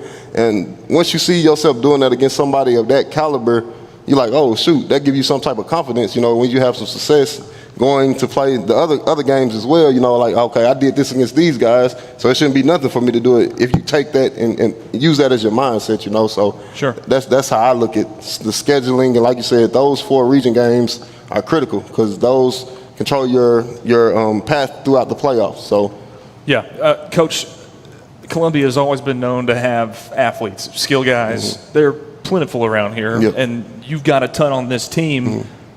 But we both know that it starts with the guys protecting those guys and protecting Daniel Booker to get the ball out. You lost Isaiah Bishop last year, who was a fantastic offensive lineman. But I'm hearing that this might be one of the bigger offensive lines in Columbia Central history. So can you talk about those guys a little bit and what they've brought to you, what you've seen from them? Sure. Like I said, those guys that we got right now, they freshman year, man, we had an O-line coach. And I stuck them with that O-line coach every day, all day. And that's all they did was worked on down block pulling and things like that.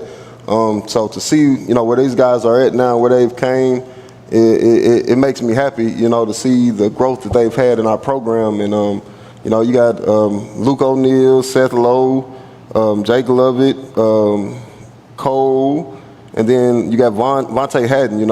Those guys, for right now, those are the guys that we've been with throughout the spring and going into the summer, and then on the opposite side of the ball, you got Tyshawn, Murphy, and Kaysen.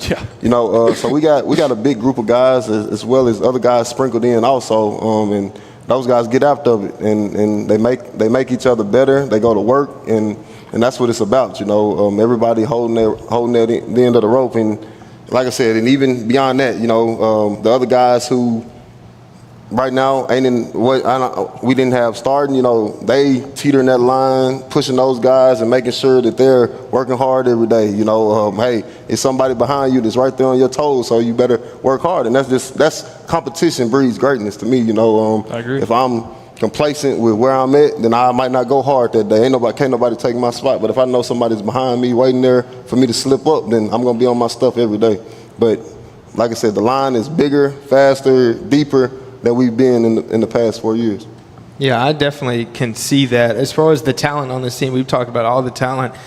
When you talk about teams that have state championship aspirations, people often say if they reach the mountaintop, what about the guys from the previous year? Those guys weren't a part of the state championship team. So, Coach Goff, tell me about Richard Powers, Isaiah Bishop, and Brian Whitehead. One thing about each of those guys that you hope the seniors and the players on this team understand the way that they play. Give me something about each player. Richard was resilient. He showed up every day, worked hard. We coached him hard. First couple years he only played receiver, and then the senior year we had a kid leave, so he had to step in and be the safety. So I just look at him in that aspect. Isaiah Bishop, He's consistent, man. Tiny. Yeah. He is who he is. You know, he's never too high, never too low. He gonna give you what he got. He gonna work hard.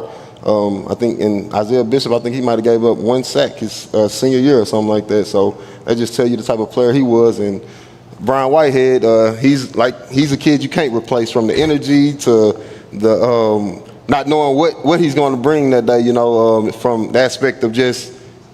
He might hit somebody and take his helmet off and start yelling, you know. And that's something, you know, that I miss as a coach. Them guys been around.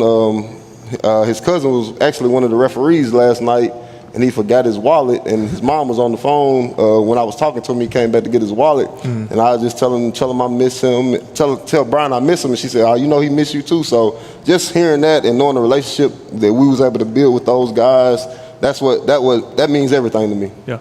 And Coach Booker, throwing it to you, you know how important it is to play at Lindsey Nelson Stadium in front of the Columbia fans and everybody that is counting on the team to win. What is your message to your team to protect the house, protect the home field out there on Jim Cartwright? You shouldn't lose any games. What are you trying to tell them? Oh, man, just tell them to be super excited. When you go, man, you should be bouncing around, jumping around, butterflies in your stomach, blood boiling, ready to play in pregame. You know, I tell them to approach it.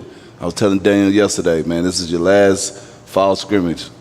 Be super excited. You know what I mean? Every game is going to be your last first game. It's going to be your last region game for your high school career. True. And like I said, that's hollow ground out there at Columbia Central, man. My father played there. So many thousands of players have played there. Mm-hmm. And that ground is sacred, man. And the community is always going to be behind Columbia football. Definitely. I got the same message from Coach Booker my senior season at Central, and it does, guys. It goes by just like that. But Coach Goff, before we wrap things up here, I'm going to do the same thing that I've done for every other school. I'm going to say a player's name. You tell me one word that comes to your mind immediately. All right. All right, we'll start with these two. Daniel Booker.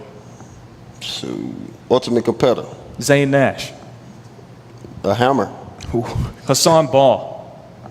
A dog. Jamari Hall. Opportunity to be the man.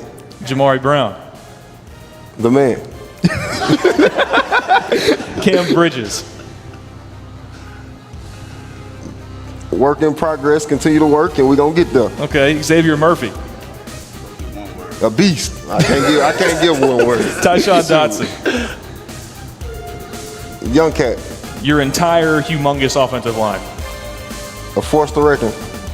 Hey, I've always been reluctant this season to ask, because every year I've asked somebody on the coaching staff, were they better than we were my senior year? The answer's always been no. I'm not going to ask the question this year because I know that they're better than they were, or we were, my senior year of high school. Definitely. Coaches, players, guys, good luck this season. We appreciate you being on today for High School Football Media Days. We'll take a quick time out and preview the Jamboree for next week and give you some more programming notes as we leave you today from Puckett's upstairs. This is the Murray County High School Football Media Days from the Cadillac Hall Room upstairs at Puckett's on the Square in downtown Columbia, brought to you by Puckett's and Murray County Public Schools and powered by CPWS. We'll be back in just a minute.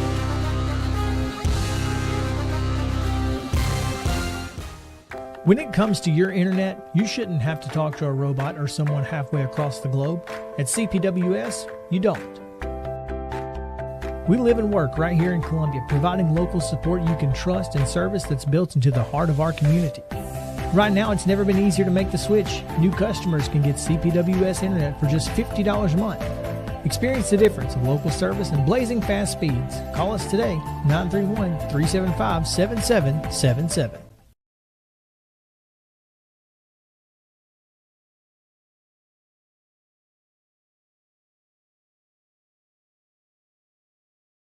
Hi, I'm Robert Rogers at Parks Motor Sales Buick GMC. And I'm Michael Parks Lawrence at Parks Motor Sales Buick GMC. Together, we're Mr. Bobby Parks' grandsons, and we run his dealership, and we are glad to be part of our local community. Being family owned and operated, we invest heavily in our community. We do things like sports teams, schools, bands, you name it. We try to help everybody we can. The reason why we do this is because we all love this community. So come do business with us, your neighbors, at Parks Motor Sales in Columbia, Tennessee, right off Nashville Highway, or at parksmotorsales.com. Hello, I'm Rick Whitley. And I'm Daniel Pollard from Jones & Lang Sporting Goods. We would like to take this opportunity to thank all of you for the many years of support. Since 1966, Jones & Lang has been locally owned and operated and supplying teams from T-ball to college. Stop by and see what we can do for you. We offer a wide variety of services from silk screening and embroidery to our custom trophy and awards department. We're open Monday through Friday, 8 to 5, and Saturday, 9 to noon. Remember, Jones & Lang Sporting Goods, the look of a winner. We at Hollins Pharmacy must be doing something right. We've been providing pharmaceutical services in the Middle Tennessee area for over 60 years. The guiding principles of our business are fast, accurate, friendly, personal service. We do not have long waiting lines, and our phone calls are answered by a staff member. We strive to get to know our customers by name, not just a date of birth or number. We are your locally owned hometown pharmacy, and we appreciate your business. We urge you to come visit us at Hollins Pharmacy, 1608 Hatcher Lane here in Columbia. Hello, my name is Zach Maddox. I'm a proud third-generation owner-operator of Columbia Paint and Wall Cover, founded by my grandfather, Ralph Maddox, in 1946. We offer a variety of paint and wall covering products, but our passion is customer service. We can offer many personalized services and can come out to your house or business if needed. Come visit us at our Columbia location or our new Spring Hill location behind Church of the City, or visit us online at paintcolumbia.com.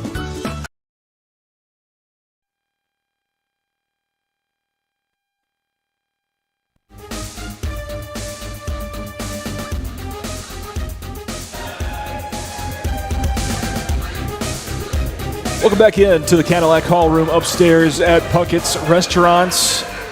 We are the Front Porch Sports Network. Landon Seacrest, Lewis Maddox on the call today for High School Football Media Days here in Murray County.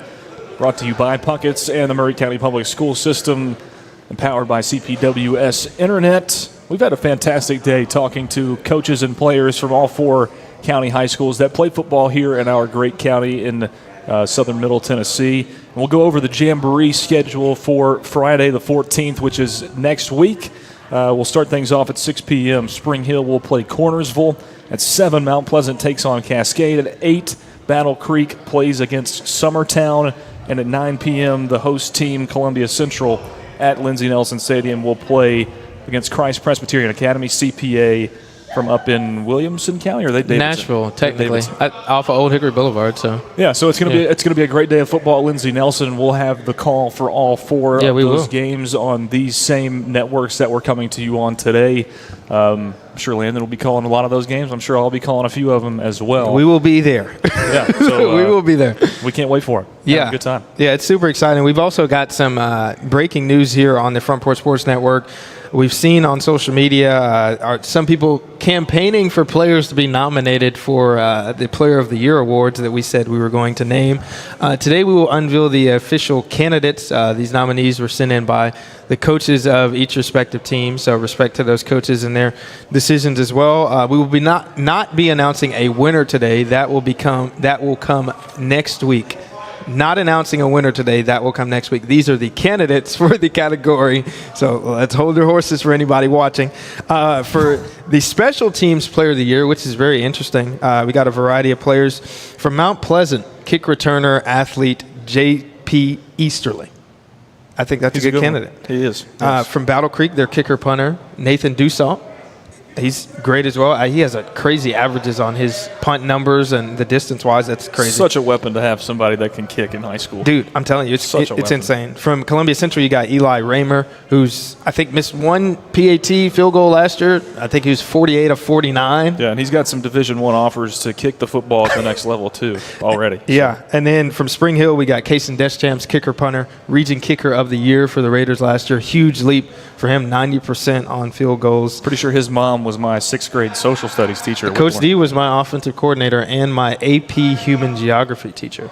Is that Miss Deschamps? I think so. I think we're talking about the same. Yeah, sure. Yeah, but shout out those guys. Special Teams Player of the Year candidates. That winner will be announced next week.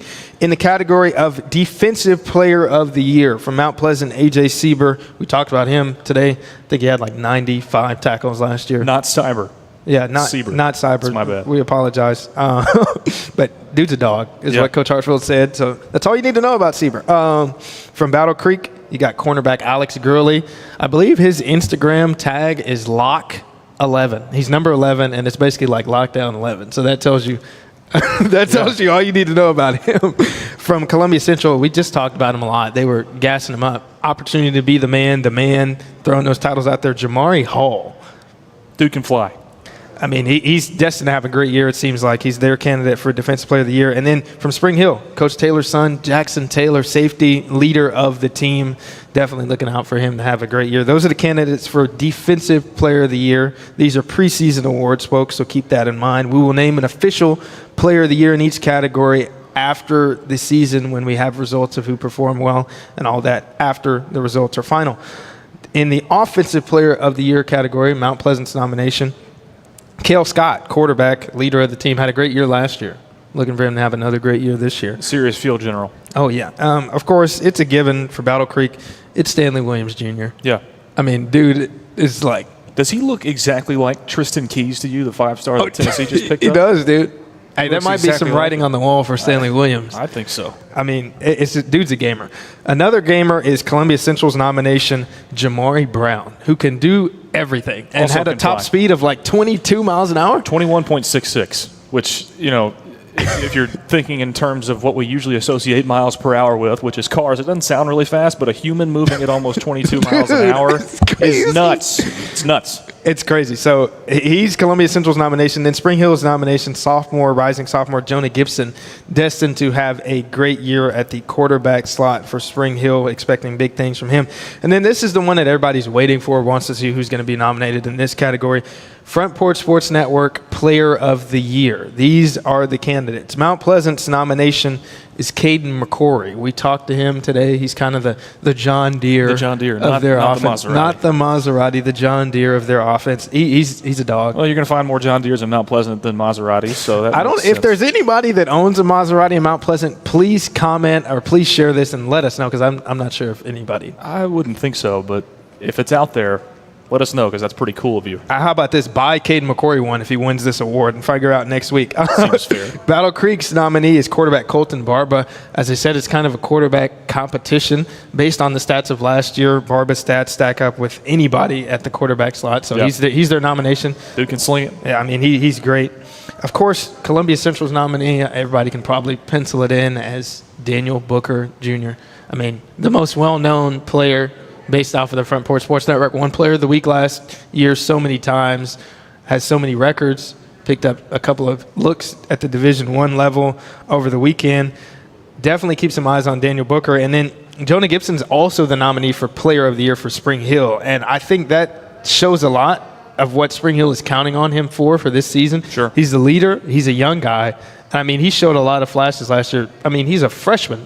And Spring Hill makes the playoffs and wins a playoff game, and he's the quarterback. So, I mean, that's pretty dope. You don't see that a lot. Those are the categories that we will award winners in next week. Player of the Year, Offensive Player of the Year, Defensive Player of the Year, and Special Teams Player of the Year. These are preseason awards. If you want somebody to win, please let us know. Give us their best campaign ad in the comment section. But our staff is voting on these. There's staff that will vote on these. This is not a fan vote. So we will have those results next week. Those are the candidates, Lou. Hey, and make sure to keep those in mind all season long, and we'll give those results out at the end of the season. That'll do it for the Front Porch Sports Network and our coverage here today from Puckett's on the Square. For Landon Seacrest, I'm Lewis Maddox. Thanks for listening to the Murray County High School Football Media Days broadcast from the Cadillac Hall Room upstairs at Puckett's, brought to you by Puckett's Restaurant and Murray County Public Schools, powered by CPWS Internet.